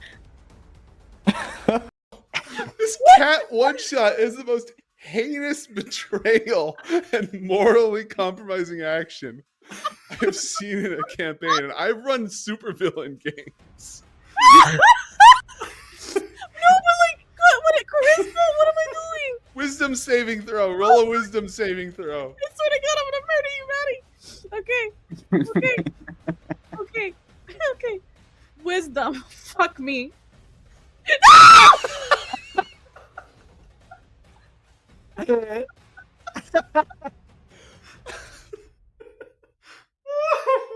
Oh no. No, so this is what happens. Ready? I go, come out, and then I hear put him back. I go, radio. Yeet. And then I go, yeet.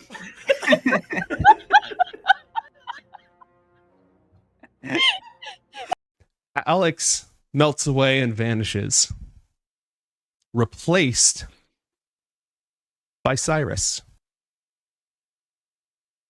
In handcuffs? Yes. Yes. Taking a turn. He. Except that his eyes are wrong. They're filled with piercing blue light. Oh damn, the stream is about to get good. Got blue eyes too. Careful. The capybara.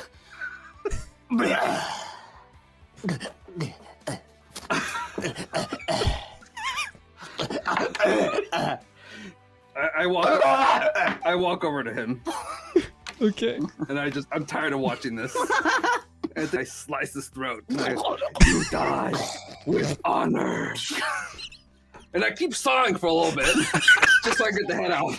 And I hold the head up above. Blood everywhere. For you! For you!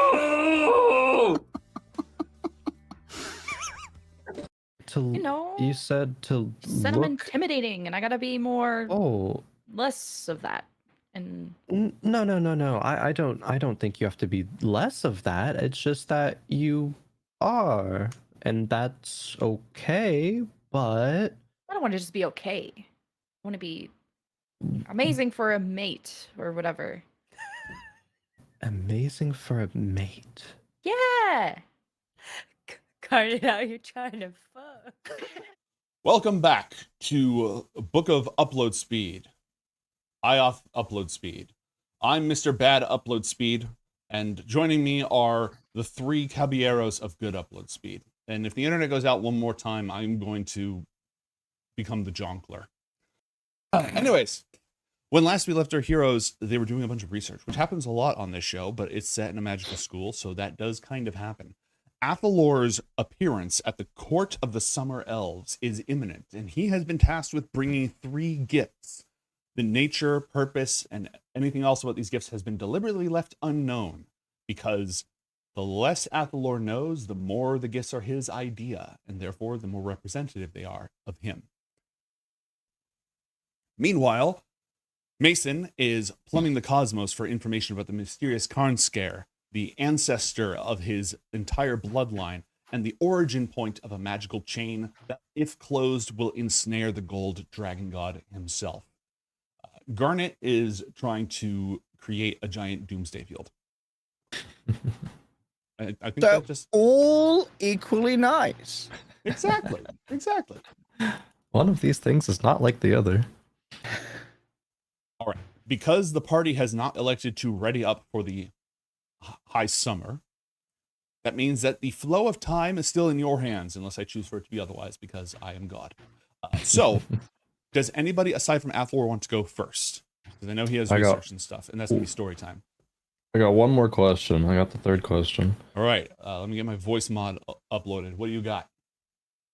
Is the missing Camberneck City in another plane besides the material plane?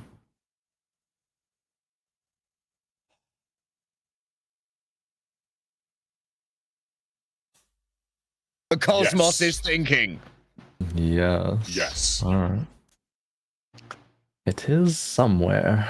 That took too long, though. That took too long. Yeah. it's gotta be. We read into it. How can we meta that? It's got to be a demi-plane. They're folded. The light line around there somewhere. So we can still find it on this plane, but it's not on this plane technically. It gets destroyed. It goes to the void. That's like your bumper sticker on Garnet's car. How can I avoid this? About to void the warranty on this. On your life. All right. You have had your questions 3. Do you have any further directions that you're going to take this investigation? Yes, but I'm not exactly sure where right now. We're gonna cook on that. Feel free to cook. Garnet, is there anything that you wish to bring to the forefront while Athalor is trying to come up with an appropriate gift and maybe get all of you into a fight with frost giants? Which I didn't prepare for tonight, but can have ready next time. You can always abstract combat away, you know.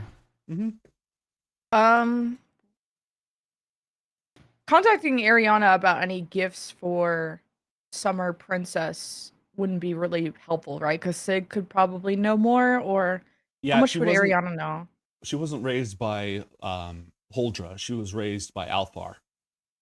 And the Wood Elves, the Holdra, they're the ones who have the 4 queens of the 4 seasons. It's always worth writing a letter to Ariana, you know? It's always worth writing a letter to Ariana.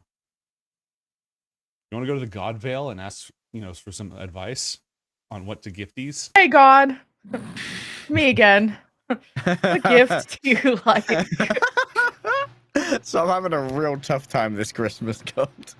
Really sorry for the shit I've done, but I'm trying to make it up to you. You like roses or tulips? Piss off. Oh, fuck. I see you're still upset, and that's valid. Your feelings are valid. While we're in the sharing circle, I'm also upset. I'm not upset with you. When you did this, I felt this. We're going to use I statements. I have the Tom King stick. Yeah. Is there anything else that Garnet... Because this whole, summer thing, she's going to be involved with it because her friend Athalor is involved with it. But I imagine she's got other stuff on her mind, unless she's distracting herself by focusing on this whole courtship thing. I mean, he basically put himself into the situation you were born into. Oh, yeah. Oh, it's not exactly the same, but, there's some parallels there. I feel like he's getting more choice out of this, though. But... yeah, I guess she's, worried about Pevam, exposing himself to some deadly virus, so maybe he wants to check in with him. Okay. Sending spell? Every once in a while, yeah. It's You're infected, you'll tell me, right? Well, not like that. Like, Ancient I basically like some under 25 word way of saying, hope the help from Cyrus has been good, and let me know if you're well and keep me updated, and let me know if I can help. Type B. The Sunrider protects. Paladin, Oh. baby. He's immune to disease. Oh, if I would have known that, then fuck. Wait, would I have known that? No, you wouldn't have necessarily known that. Not automatically. Oh. Besides, Okay. you let him know that you're thinking about him, you're worried about him, you're concerned for him. Everyone will remember that. There is talk, especially since the Weeping Plague has now spread into Canar. Canar is part of the Triple-Headed Dragon Alliance, consisting of Canar, Danox, and Vudazon. Danox, the Bronze Dragon tribe, who a mirror clone thereof was indirectly involved in the death of Nivara on Castle Tenera. They have a lot of paladins. And there's talk of them going into the deserts of Canar to help fight this disease en masse. Just like a mass mobilization of paladins. Can't we just farm the antibodies of a paladin and just make a vaccine from that? It's magic. Oh, fuck. Wait, magic disease or paladin? Their immunity is magical. They just can't get sick.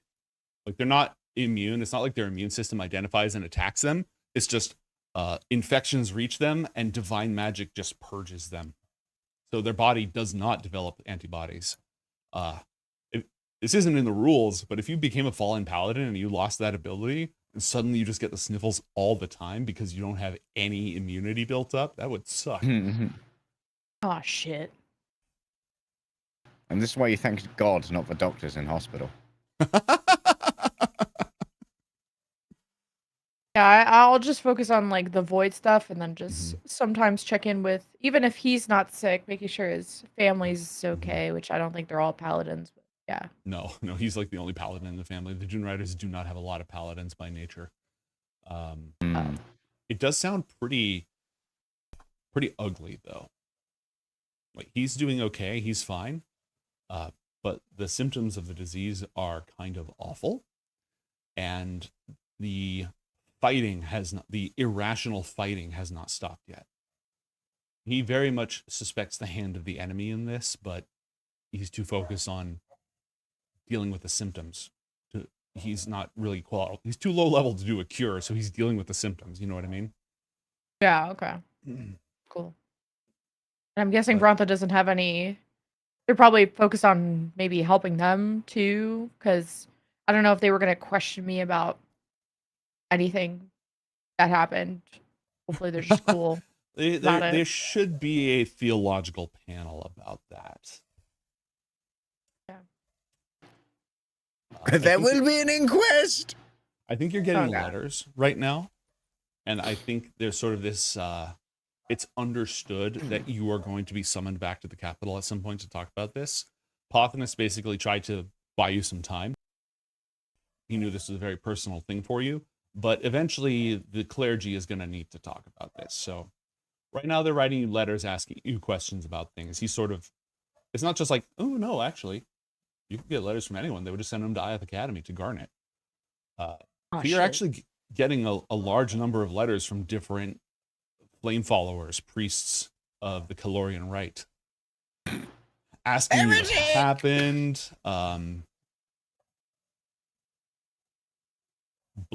thanking you for being the vessel of miracles, questioning you about that dark magic they heard that you used a while ago, accusing you of being the Antichrist. What the fuck? Well, you get a big enough sample size, you're gonna get some outliers. You get enough nutters, so there's going to be a couple of death threats in there. Yeah, it's 1% of every fandom is toxic. True. I mean, you can get death threats for being an esports caster, for being a messiah. That's a bigger tier, That job tends to actually have a pretty dangerous, one of the most dangerous jobs out there. There's almost 100% mortality rate for messiah. Yeah, it's close. It's close. I'll just be overwhelmed by this, and little baby influencer gets her first hate wave. Delete fucking everything. Lock your account. Goes private. Whatever you do not tweet through it. I can outtweet this. Roll an insight check with disadvantage, please. Disadvantage because little baby influencer. Oh fuck. Oh fuck. All right. Oh. Yeah. So there's that. These are all very real accounts, and every single one of them hates you. Yeah, exactly. I was gonna say everyone hates me, and I'm a horrible person. The end. It's just one guy writing and signing. One person who's just convinced that you're the worst, signing letters with different names. Just writing 24/7. Wait, am I getting one guide? Wait, not actually. I'm being facetious. I was gonna say I have calligrapher's tools. I could maybe suss out one guide. Analysis. I'm imagining just Despair's Herald over a desk, just pumping these out. This will really fuck with her. Why not try doing her in dreams? I could just get her in real life with hate mail. The most powerful force of all, YouTube comments. All right. I'm So, subscribed. You're dealing with a crisis.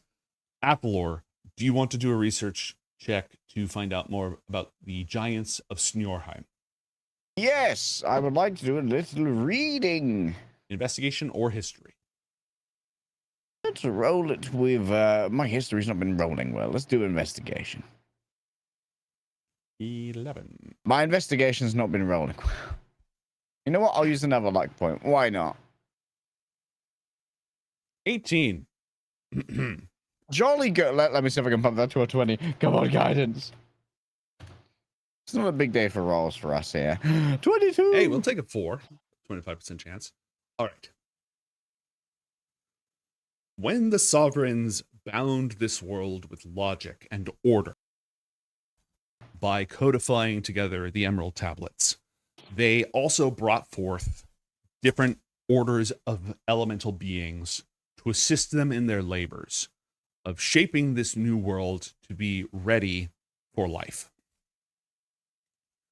First and foremost, they brought forth the Titans to govern the most powerful aspects of nature. Then they brought forth the genies to be experts, masters, and teachers, wielders of incredible creativity. It is said that the genies have a little bit of dawn magic in them, which is why they're associated with granting wishes. To do the mighty labors of raising the mountains and dredging the seas, they created the giants. And for the fine details of reality, they created the dwarves. That's why there's ember dwarves and snow dwarves and wind dwarves and hill dwarves, because each sovereign has, well, they created the ancestors of those dwarves who then descended to become mortals. The giants went about their labor, and when they were done, Vindur called all of them home to dwell with him in the Sky Kingdom, which is why there are tales about beanstalks that go up to giants' castles, because once they were done working, Vindur said, come on up. This was before the death of Arakura, before he became a paranoid lunatic. And many of the giants answered. Some of them didn't. The storm giants, some of them went to the Sky Kingdom, others liked the water, living underwater. The fire giants, many of them chose to dwell beneath the earth, even in the underworld. Not too many of them answered that call. But for the frost giants and their more derivative cousins, the snow giants, many of them did return, but not all of them. Because Snor, King Snor, discovered that he was much bigger and much stronger than these creatures that they had shaped the world to benefit. And he could take their stuff. All the stuff. And he kind of liked that. So he refused to go back up to the Sky Kingdom. He stayed with many of his followers, and he was the first frost giant king of that area. We're only talking about Snorheim giants. There are frost giants all over the world, different cultures. And King Snor, since he was one of the giants who helped carve out the world, not one of their descendants, he took his chisel and his hammer and carved out a glacier. He carved out a huge chunk of the northern ice caps into a palace for himself, a gigantic castle of ice with battlements and towers and passageways, just built huge for giants. And he cracked it loose from the ice shelf. And under his power, under his will and his magic, he could move this glacier around. And so he had this moving castle. And he gathered to him all sorts of different frost giants and just started kind of raiding and pillaging because he could get away with it and he liked how strong it made him feel. Eventually, many, many years later, and he was the king of the entire north. Not all the giants lived directly under his authority, but they still called him the king just because he was the biggest and the baddest. Eventually, he took his glacier and he ground down the mountains in his path. He carved a path through the mountains into the Connacht Vale where the Huldra lived, into what would become Angren, the winter elves. Cutting things short, this led to the Dance of the Four Seasons when the first four Huldra queens chased the spirits and the spirits chased them on Glen Croy for 4 days and 4 nights. They were imbued with the mantles of the Four Seasons. They combined that to imbue one Huldra king with the power of all four. And that king, the Winter King, the first Winter King, opened up a crack in the earth beneath Snor's feet. He plummeted in, and the crack was sealed up. And Snor was no more. Up until this point, the Frost Giants didn't have a name for their sort of the territory under their control. But after Snor was eaten by the earth, they named it in his honor, Snorheim, Snor's home. And ever since then, they have formed a tribal, they always were like these family units, some of them nomadic, some of them setting up their own places. But this sort of tribal culture spread after news of this happened throughout all of them. And so they operate in a tribal format, often ruled by strength. They still value what Snor valued. Being stronger, might makes right. The strong do what they can, the weak suffer what they must. Take from others, I don't want to do that. Make someone else do that for me. I'm strong, I can make you do it. And so they dwell both along the mountains to the north and also deeper into the great northern wilds. They have been known to train great beasts, these giant insectoid monsters called Remorhaz that can glow red hot to melt through the ice and tunnel through it. They've been known to tame them before. They've also come into conflict with white dragons. Killing a white dragon it's not a rite of passage, but it's like a big props to you for doing that. It's a big sign of honor. So they tend to have chieftains in these different separate holds or nomadic tribes. They don't have a unified government at all. Mm-hmm. They just have this unified culture. And their population is probably sub-1,000? No, it's more than that. Because Snorheim is fucking huge. Snorheim goes all the way from like the northern kingdoms across on top of the Connacht Vale, on top of the Backbone, past Taranat and Anaram and Zen Unasol, all the way. It extends like all the way almost to the dragon tribes. They don't have any competition up there. Not many people can live up there. So there are probably several thousand frost giants. And then but they're spread out over this massive territory. So the population density is not that high. But they also have snow giants, which, like I said, are a more descended version, more mortal than them. And they often sort of end up taking this subordinate role in society. And they have other creatures that they make work for them and such. So a lot of their population is not frost giants. So they're just head of their societies, as well as having their own kind of separate tribal. Yeah. a sufficiently strong chieftain or a sufficiently apocalyptic event could cause them to sort of rise up and unite, and that would be very bad. Mm-hmm. But it's not common. But maybe a strike on them isn't incredibly feasible. Oh, not necessarily. It just depends on what you're going to strike. Like, true. You would have to hit a. You have a couple of options here. You could hit a smaller tribe, like just a small group that you can handle, or do sort of a hit and run on a major chieftain, steal something of great value from them, and bring that back as a trophy, doing what damage you can in the meantime. Oh, this would be a perfect time to do the patented Garnet Void C-130. just drop void bomb them with monsters. I mean, it's not like I'm too worried about collateral damage. Collateral damage is kind of the name of the game here. I don't know. Maybe. If you choose the type of target that you want to... Oh, I almost forgot. Way back in the day, they worked for Boreas. That bitch. They don't anymore. Like Snor's giants, they don't work for him anymore. Like when they were shaping the world, Boreas was sort of in charge of them, a lot of them. And so they often still build altars and shrines to Boreas.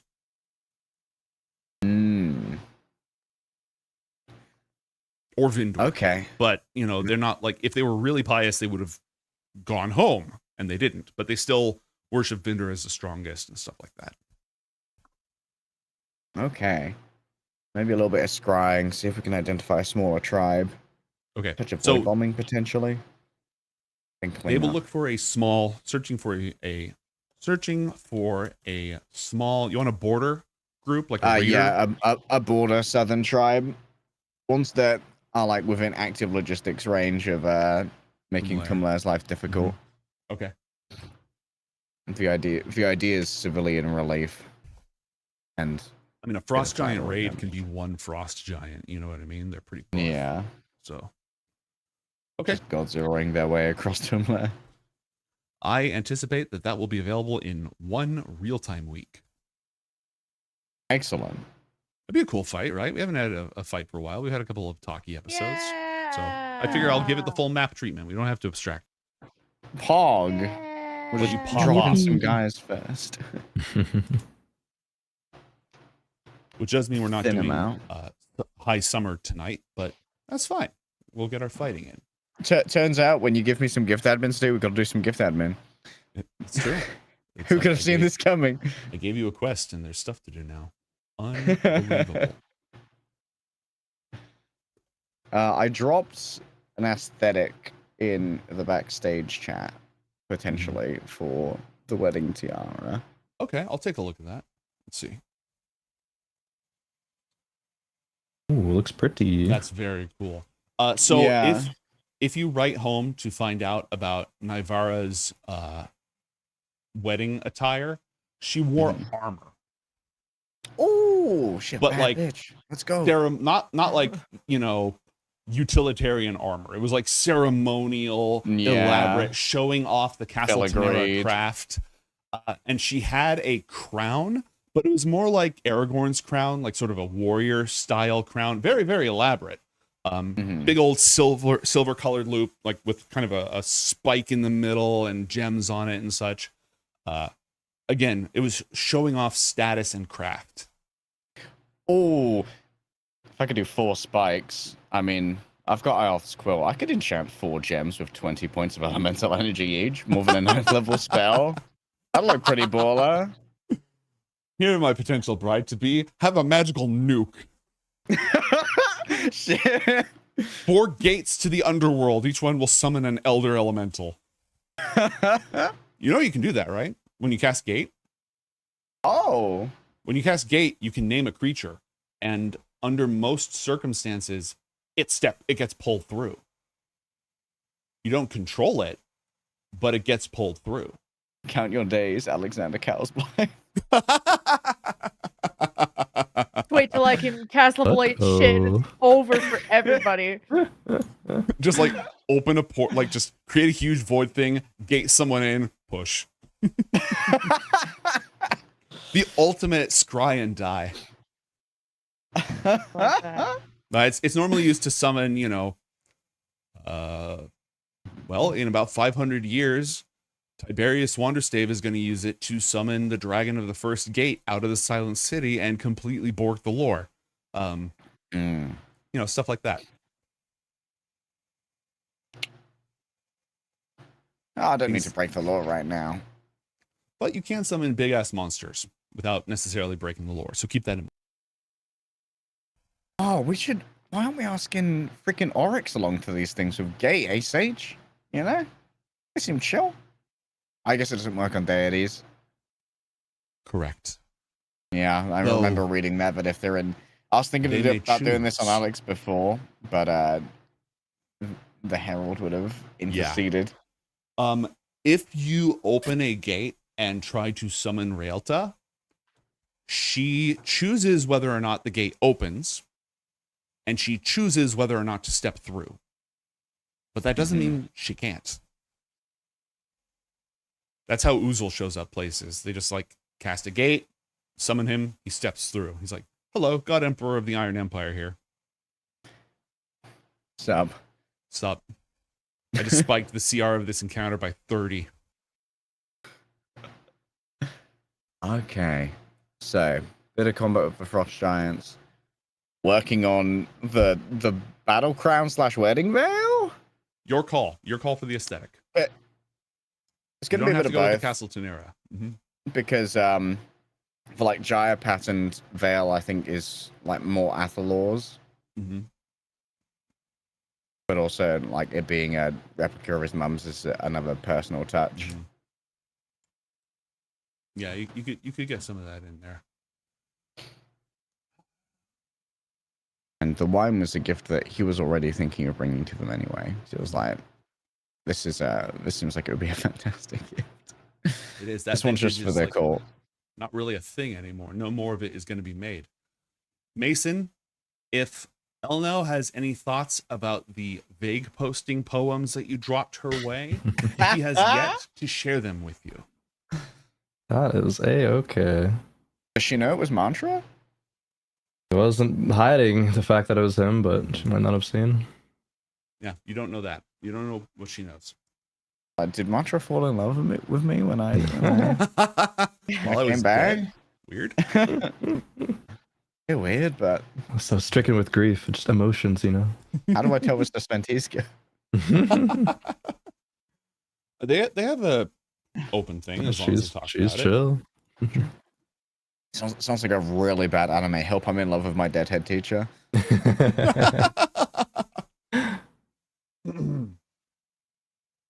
I have notes here about the Green Rune Mask and the Bone Mask and Drossikar, but were you intending to follow up on those Void Mask leads anytime soon? And if so, how?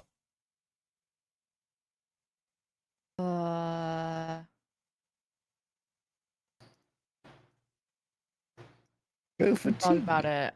That's fine. We don't have to do that right now. Have they tried making contact with me at all? Like, no. Oh. The Green Rune Mask wielder seems to have feelings about Myrick and you killing them.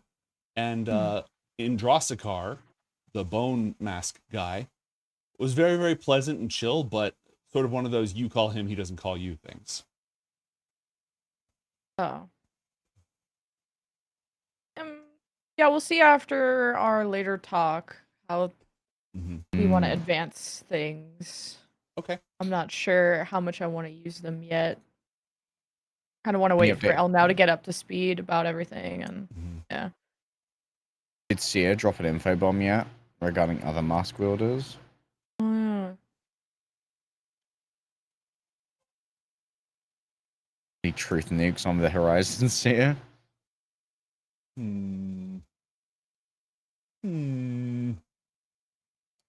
Could I have...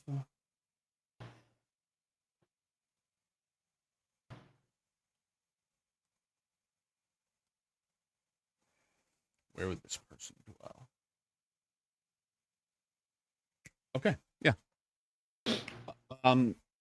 Whoever's in charge of the seer void mask thing, give me a d20 roll, please. What roll? 1d20. I think this was Mason's That's for me request. from okay. 1d20. For a little gift for Garnet. 8. Seer says he has some interesting stories he's heard about the forests northwest of Nenri. The Flentswood, largely given. That's where the gnolls are. Yeah, it's largely given over to gnolls and other raveners. There are some stories of a masked thing that preys on other gnolls, and wherever it goes, the land dies. Is Seer like saying that in addendum to Mason, or? Yeah, you'd share that with Mason. He hasn't okay. confirmed that this is a mask wielder, a void enjoyer. After all, it's not like void wielders have a monopoly on masks. But that is the current lead that he's following. It seems to be an old story, too. It's not like a lot of people go around interviewing the gnolls of the Flentswood and asking them for their, oral history. So he's not surprised this has slipped through. But I thought this was like a new sighting. Oh. But no. More like thing. A formerly disregarded scrap of information because he believes this thing is still active. Oh. Yeah. Okay, we'll share that with the party. Like the gnolls of the Flintswood have had this boogeyman for a while. That's what he's looking into, and now all of you are aware of that. So wherever it goes, the land dies. Yeah. Like plants wither and die, kind of stuff. Yeah, or? Plants wither and die. Actually, it's mostly plants and animals wither and die. Oh, and animals too. Okay. There's nothing about it fouling the water, but just the land no longer supports life. When it comes to ease of tracking, that seems up there. I mean, the Flentswood are probably relatively the safest they've been in a while at the moment. A lot of the gnolls were taken down by Nenri's troops recently in a movement. They are at the very least disorganized right now. They have not formed a Ravener horde. They're just dwelling in isolated groups. If there was a time to go and have a look, the next few months would probably be the most opportune. Yeah, they do still eat people, but there's not an army of them. Yeah. While they're disorganized, maybe good time to check it out. If you'd rolled higher, you might have had another little rumor, but that will have to wait. Wow. Boo! Boo! Boo this man. No.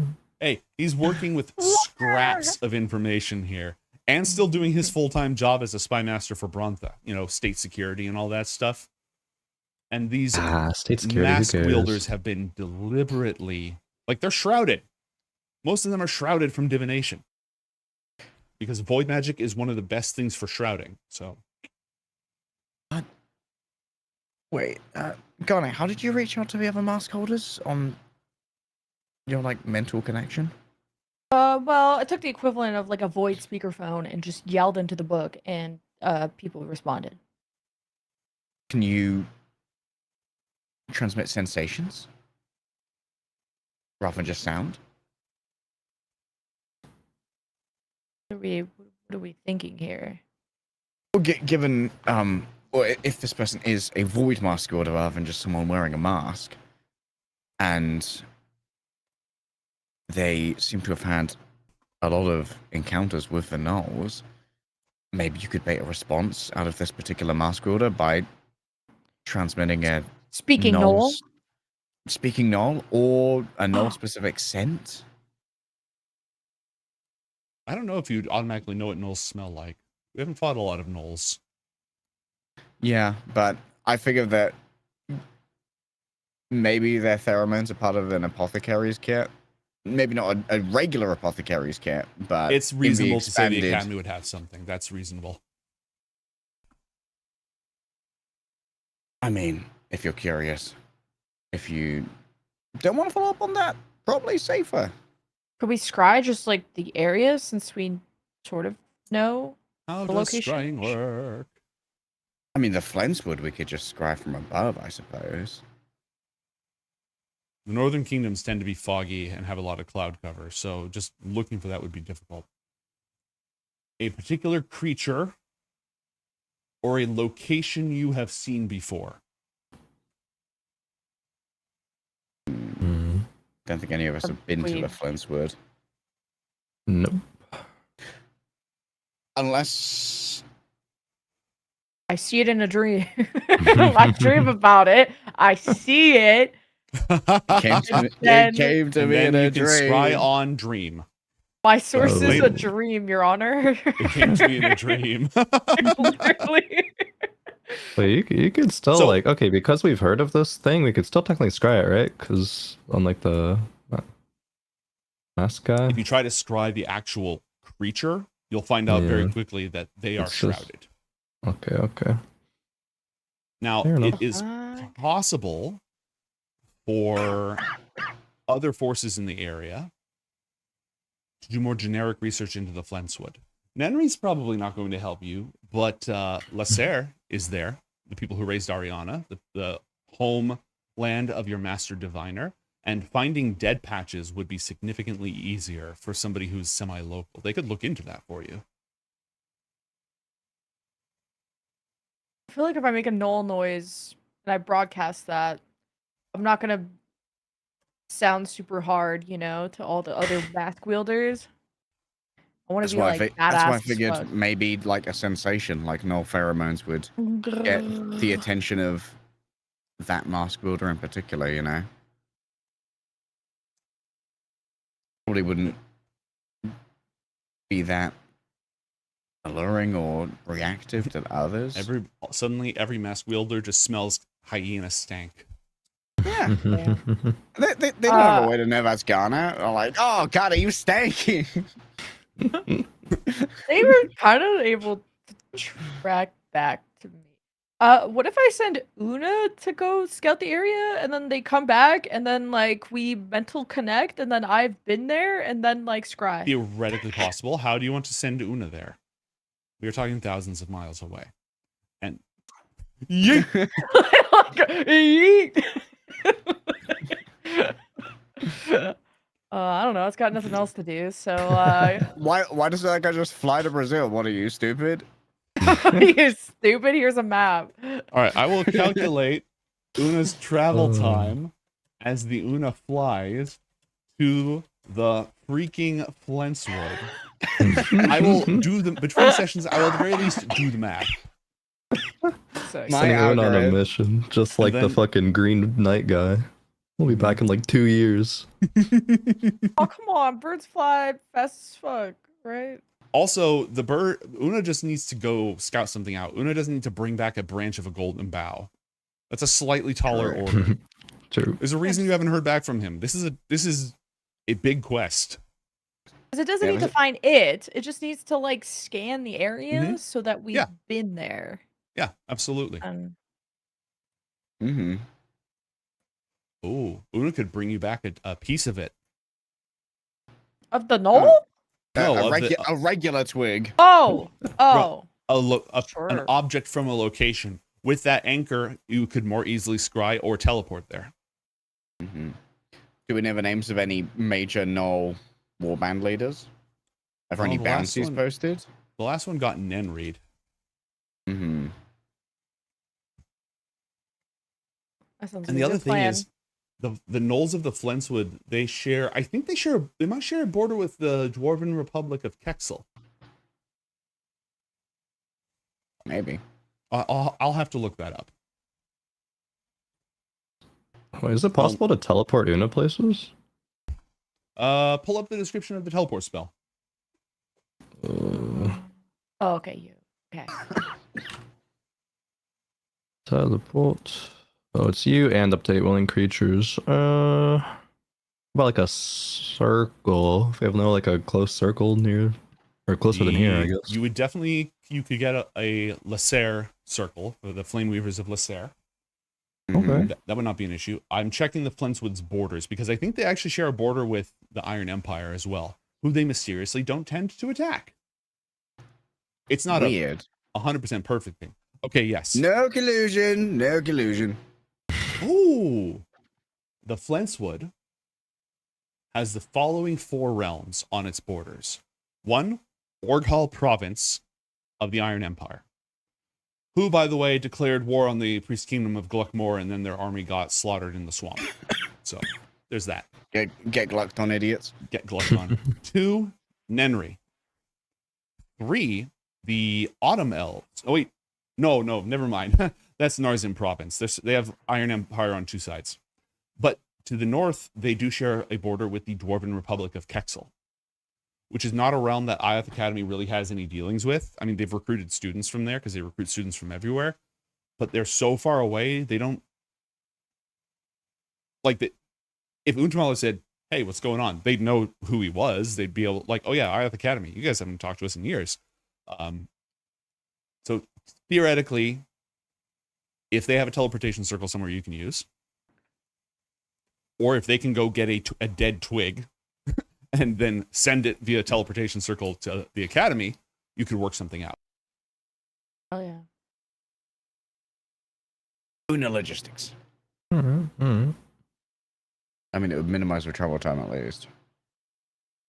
Wait, then okay, hold on. Cooking again. What if we give Una just like a scroll of teleports? Una just teleport back. Oh, muted. Una would have to plus 1 XP. Una would have to make an Arcana check to cast that spell without a mishap. Do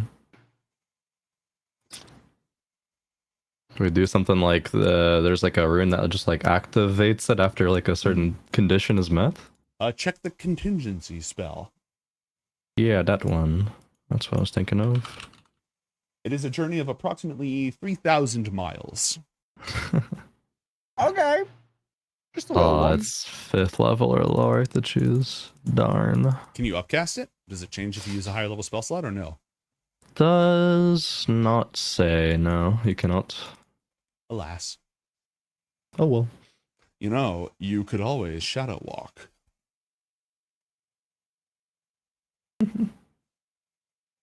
Oh, that's a Garnet thing. You could shadow walk Una. For shadow walking?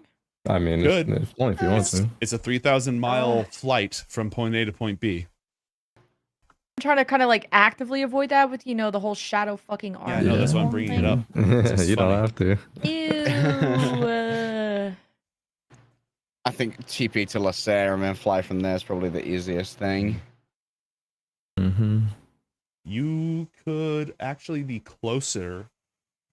Well, here's the question.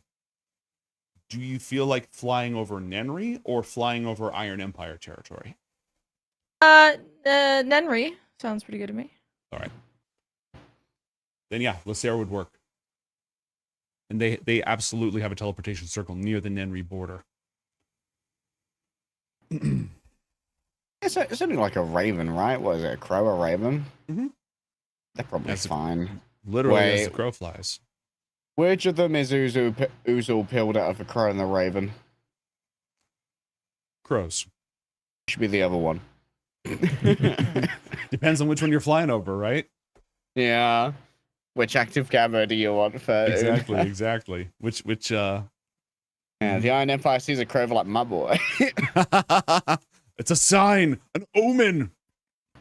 All right, gang. Mason and Athalor, is there anything else that you want to cover before the great frost giant fuck about? I will press the ready up button. Okay. +1 readies. All right, then. You two can go to bed. I know you two need to bail for different reasons. All right. Just let you out a little bit early, do one more scene with Garnet, and then take off from there. We have gainfully employed man, and we have visitor person. So, all the best to the two of you. And I will hopefully see you next Wednesday. Yeah, see you next week, gamers. Very good. GG. See ya. Goodbye. Good luck, Garnet. Don't die. Oh, thanks. You will. What the fuck? Okay. I'm not even the one who died. Garnet, roll for initiative.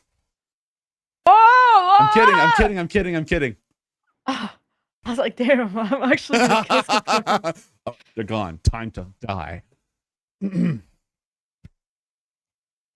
When, where, and how did you want to approach the Archmage? Figuring, and I don't know how like time is going by or how time Mm-hmm. sensitive things are, but I'm thinking just over the course of the first days that she's back. I mean, I've been pretty good vibes today, so it's been hard to roleplay, but We can do it more later if following you the- want. If you need more shit to go wrong in life Oh before you do no, this. it's good. It's just like Garnet's more feeling like how she was last episode of being sort of avoidant with her and just kind of dismissing any research or stuff she wants to do. Oh, like that won't work, and oh, let's talk about something else, or it's like kind of minimally speaking. And I don't know how many days it would take for Elna to say anything, or if she would even bring it up or not. Yes, she would. Oh, what A 23 insight. She would likely bring it up during one of your midnight session, maybe like the day after the conversation that we had about void slicing and such, because she got a good read on you at that point. And she would just come out and say it. What's wrong? What? Something's Why not? still weighing on you. I can tell. I know there's a lot of things weighing on you, but there's something specific holding you back right now. And I don't know what it is. And that means I can't help you with it. Just focus on this. Like, it's fine. You just got a lot on your plate. It's not fine. You are important to me. I have to balance all of it. There's no, oh, I have to focus on this. I can't focus on that right now. I need to focus on what's important. And you are important to me. Kind of sets her books down and crosses her arms, trying to think. And I don't even know where to begin. I don't know how to tell you everything. Then just tell me something. Well, I haven't taken your death well. Obviously, it's say it's your decision, but it's my fault. I wasn't strong enough. I didn't work hard enough, I think, and so that's just what I did when you were gone. I made breakthroughs in void research. I made these blueprints for the void sphere to protect the school. I've made contact with mask wielders, but most importantly, I had to offset the costs of the void ritual because that would help a lot. I mean, if I didn't have to carry the burden as much, it would, if someone could just feed me that energy. Like, could you imagine the possibilities of this ritual? Yeah, I can.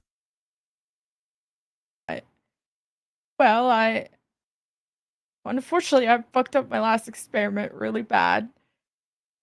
I was finally learning how to weave this mortal essence, you call it, or siphon this energy carefully from a donor to offset that cost, and then just I don't know what happened. My vision went black, and she was gone, and I'm still trying to understand what happened, but my current hypothesis is that I absorbed Lurkale somehow in her entirety.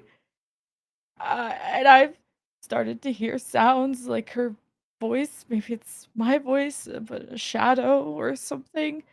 And my whole life, my mind hasn't been right since. And I appear to have lost some memories, namely the existence of my father. And I don't know why, and I don't know what else is fucked up about me.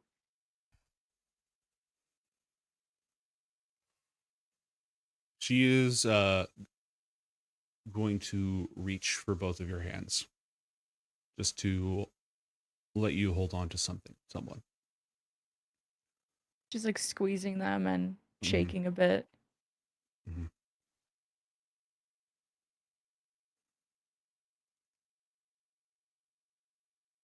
I am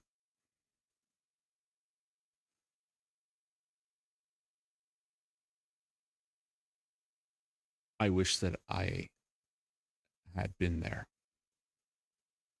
so you didn't have to go through that. You know, people, I know we get told this all the time, people are not meant to wield this power. It's so dangerous. And you shouldn't have to be so strong. It is supposed to take years and years and years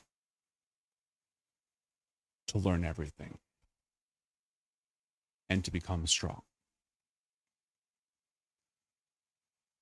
And I am not going to allow you to tell yourself that you don't work hard enough or didn't work hard enough, because I'm probably the only person who knows anywhere close to how much time and focus you put into the craft. So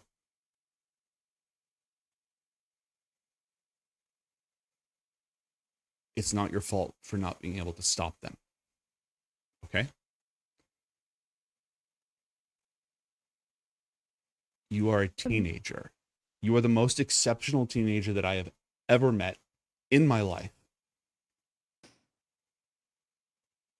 But if there are things that the gods can't do for us, there are absolutely things that just you can't be expected to be able to do.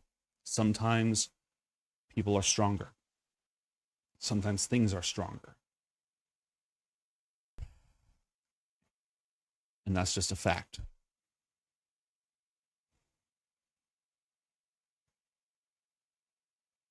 Kind of like lets go of her hands as she says that, and you constantly telling me I can't do things is the reason why I keep trying. Cause someone has to do it. And the reason I even found out about the memory being erased and his dad stuff is because we saw him again. The figure that's been following me this whole time has been him. And he was the one who brought you back. And I had to say goodbye to him. I had to choose between you or him. And he made me choose you. And I think I've just really started. I don't think I resent you because it's not your fault. And I know that's stupid, but having you back hasn't made the pain go away.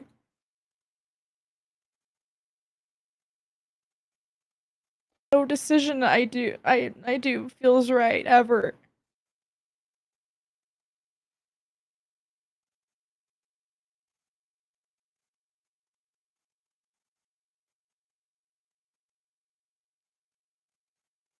takes her a moment of just considering your words, and what she comes up with is,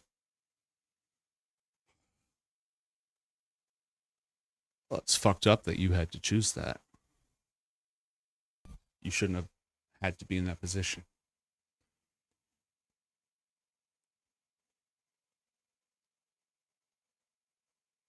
Roll an insight check for me. She is editing a lot right now. Like, she thinks of something to say, she just kind of edits it back, says, no, wrong way to say that. Like, it's not like she's holding things back. It's not like she's trying to conceal things from you. She's just like, no, no, no, no, no, no, no.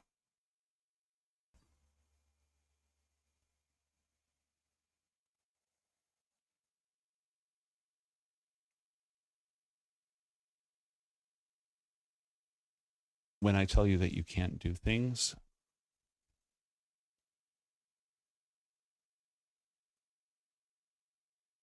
maybe I should just say that differently.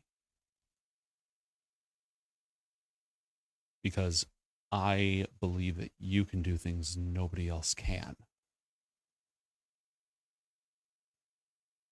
But these things take time. And I know we don't always have time.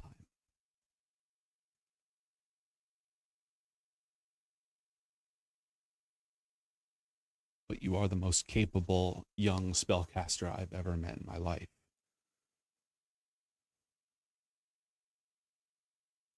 And you and I are both constantly put in positions where, because of choices we didn't make, we have to do terrible things to survive and to protect the people we love. And when you're being given terrible choice after terrible choice after terrible choice, it's really hard to feel good about any of those choices. Because a lot of the time, none of the choices are the right choice. And we still have to choose. That's not you making a mistake. That's just life being hard and us having terrible enemies.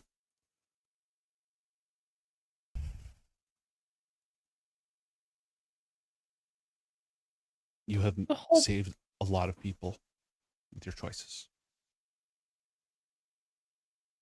Yeah. Just the whole process to get you back was so fucked up. I had to recall every bad memory of you, of us. I had to lose him. And then we lost Athalor's mom, and I mean, that was the plan, but I still feel awful, and I think the ritual somehow got rid of the void corruption, so everything is just kind of hitting me all at once. Just every decision.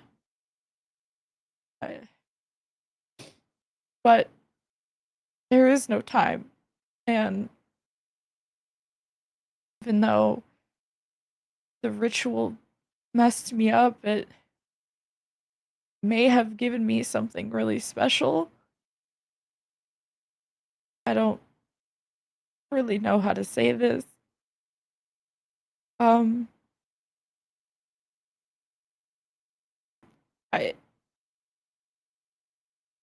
Lurkale was pregnant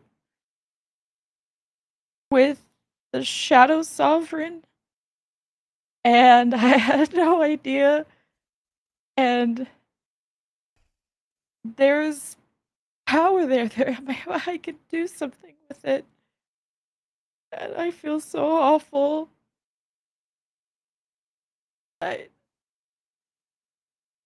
It's so fucked.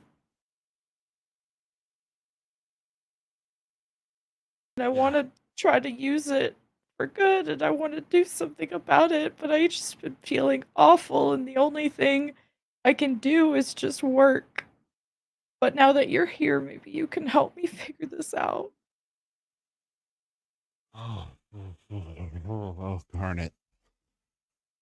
Oh.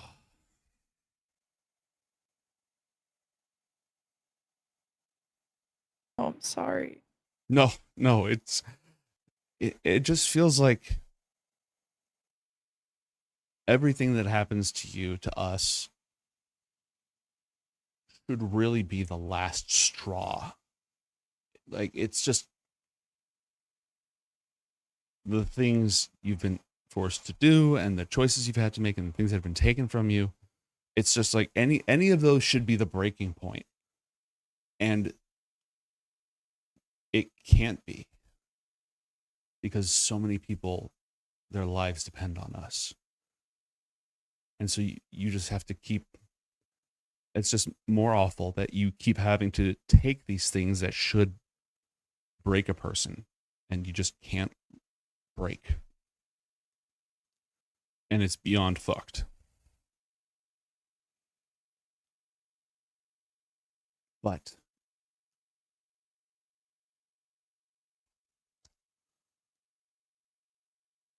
I'm here now. And you paid a terrible price for me to be here, which means it's my job to be worth it.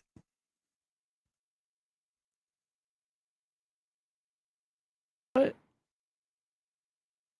I can't ever call upon you again. No, I got you killed.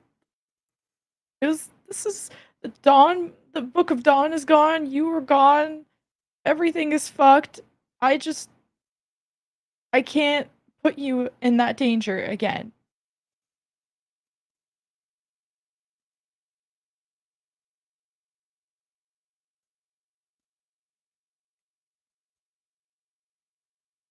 Come here. And she's going to try to put her arm around you.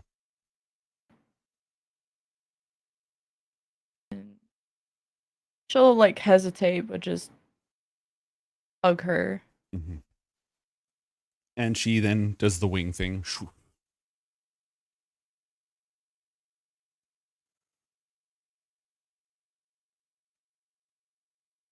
You said that you were looking for a way to share the cost of the ritual of that power. Well, I'm here to share the cost of everything you've been through and are going through.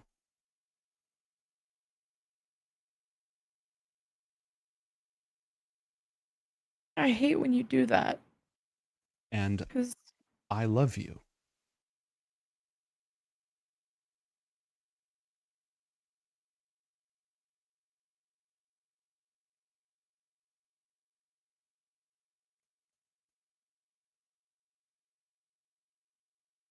Thanks, because losing you is like losing a mom I never had, or one that I wish I had.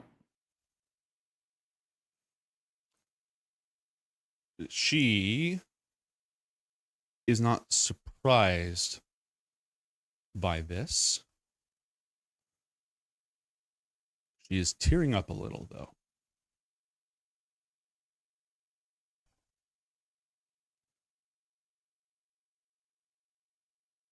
Then I'll do my best. I've never been a mom before, but I'll try.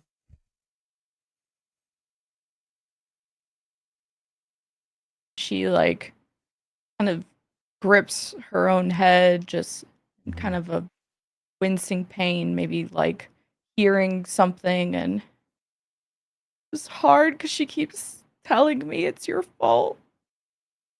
You were the one who gave me the book. You were the one who pushed me to do all of this, and you were the one who made my dad go away. You and Merrick did all of this to me, and I have nothing left but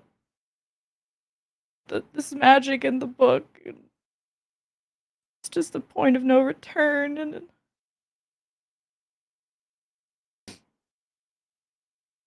I don't know if I should hate you or not.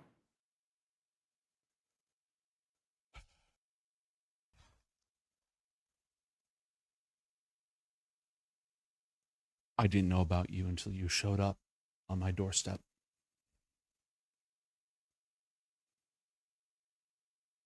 And I let you keep the book. And I have trained you in the power that has done all these things.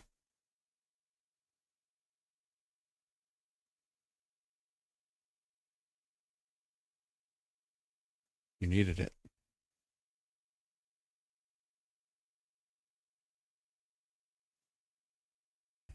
I wish you didn't. I wish you didn't have to. If I got to choose between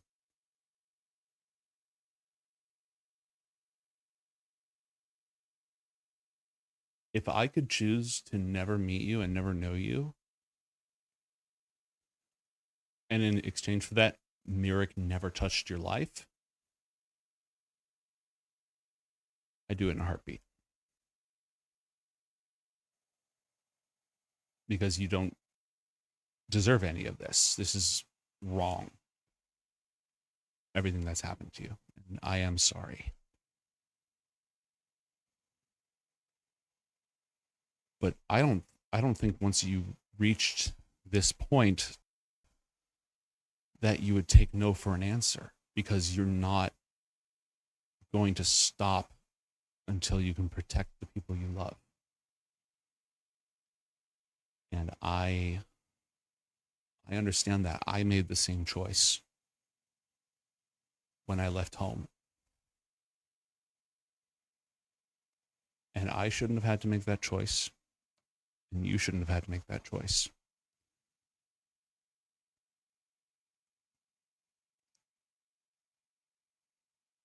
But if she's telling you that you're past a point of no return,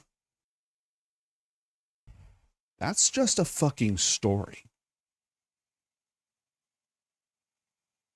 That's a story she's telling you. It's just words. If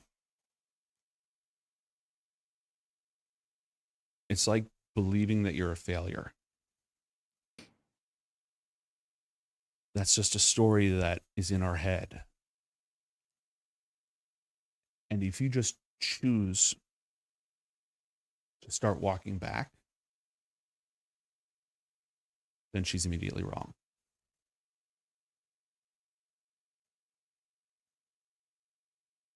You and I don't have to believe that. We don't have to believe anybody else's stories. We don't have to believe our own.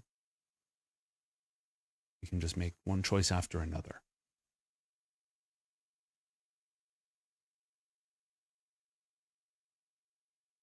I chose to bring you back instead of their little priest king, and that means I need to protect the academy, and this is my priority, and this is all I can focus on and work on because that's all I'm good at, and I need. That's just. I'm sorry. I'm listening. That's all I can do. That's not true.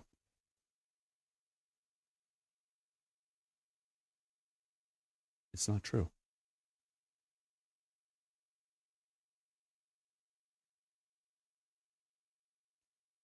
And I hope that someday you get the chance to be good at other things.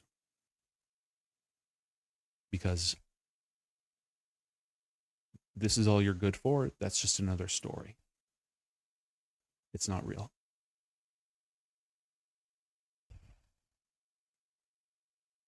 Just please don't tell anyone about all this stuff. No. I won't. Sage knows. Okay. Because I needed to tell someone in case. I don't know if these people are real, if they can take control, if I'm just gonna blow up. I don't know, and just please don't let me do any void corruption stuff again. know what it'll take next time. Okay. I promise.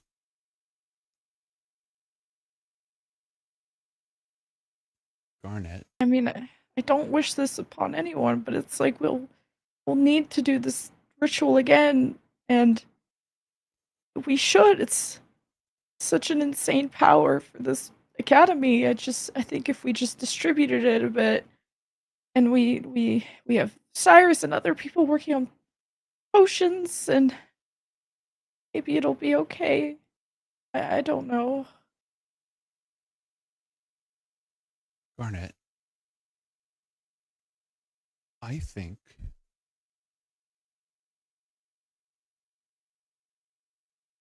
this could save us all.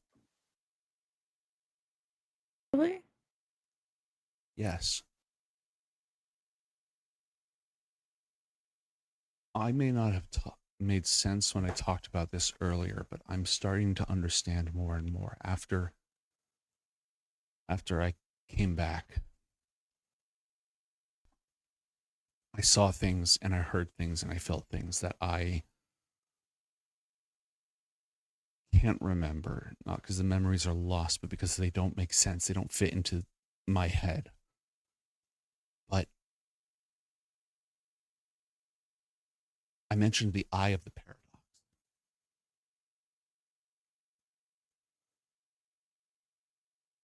You are a wielder of the power that breaks a cycle and an embodiment of the being that protects a cycle. And those are both important. And together, I think I know what we can do.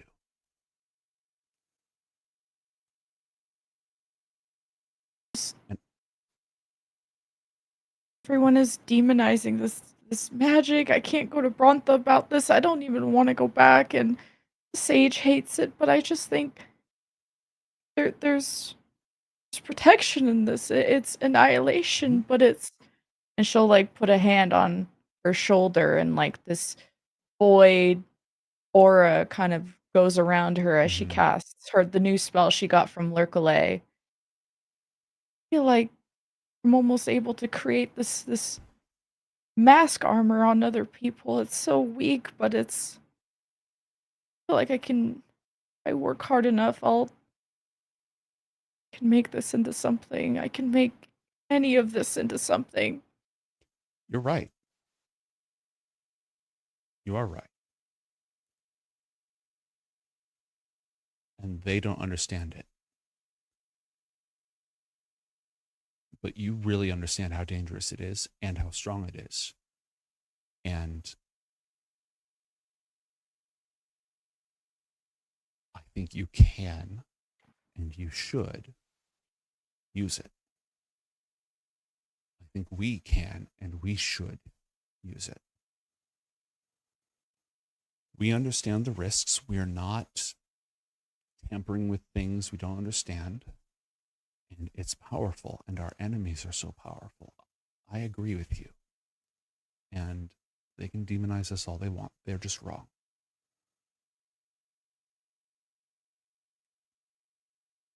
Okay.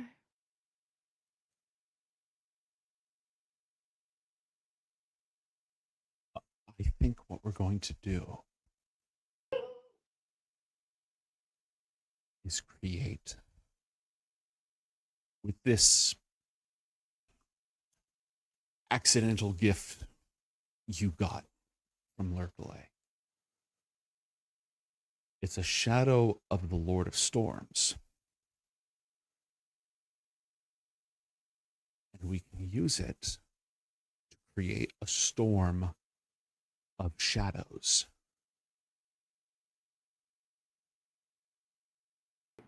Really? Yes. Yes, that's, again, shadow is the place between, right?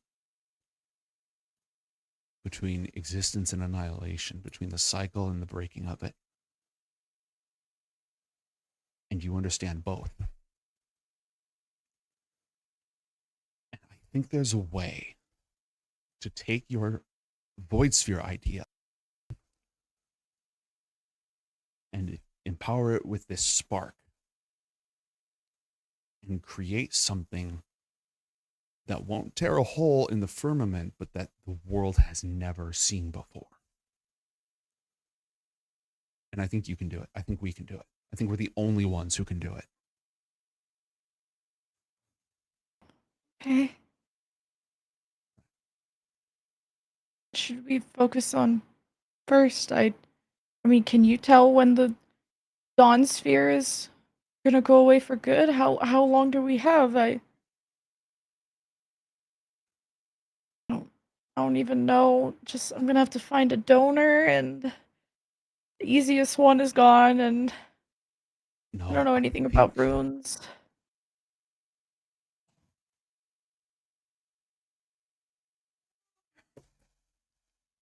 We might have to use it. All of it. It's not going to last long enough for you to graduate, Garnet. We have maybe a year left. Really? Yes. Fuck. But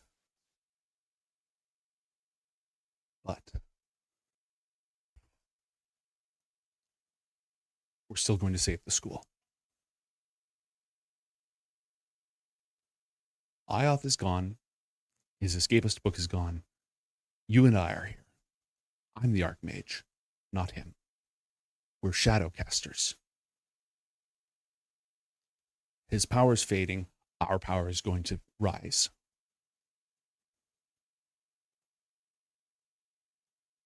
We can save Ioth Academy. Yeah. Okay. Seen? Doesn't have to be. That's just a really good breaking point. If you had more, we can still do it. No, that's good. All right, cool. Yeah, I just think that's a great breaking. All right, well, don't tell the lads that there's less than a year of Dawn Magic left. That's going to be our little secret. You, me, and chat, all right? And we will see all of you next time on Book of Dawn, Ioth Academy.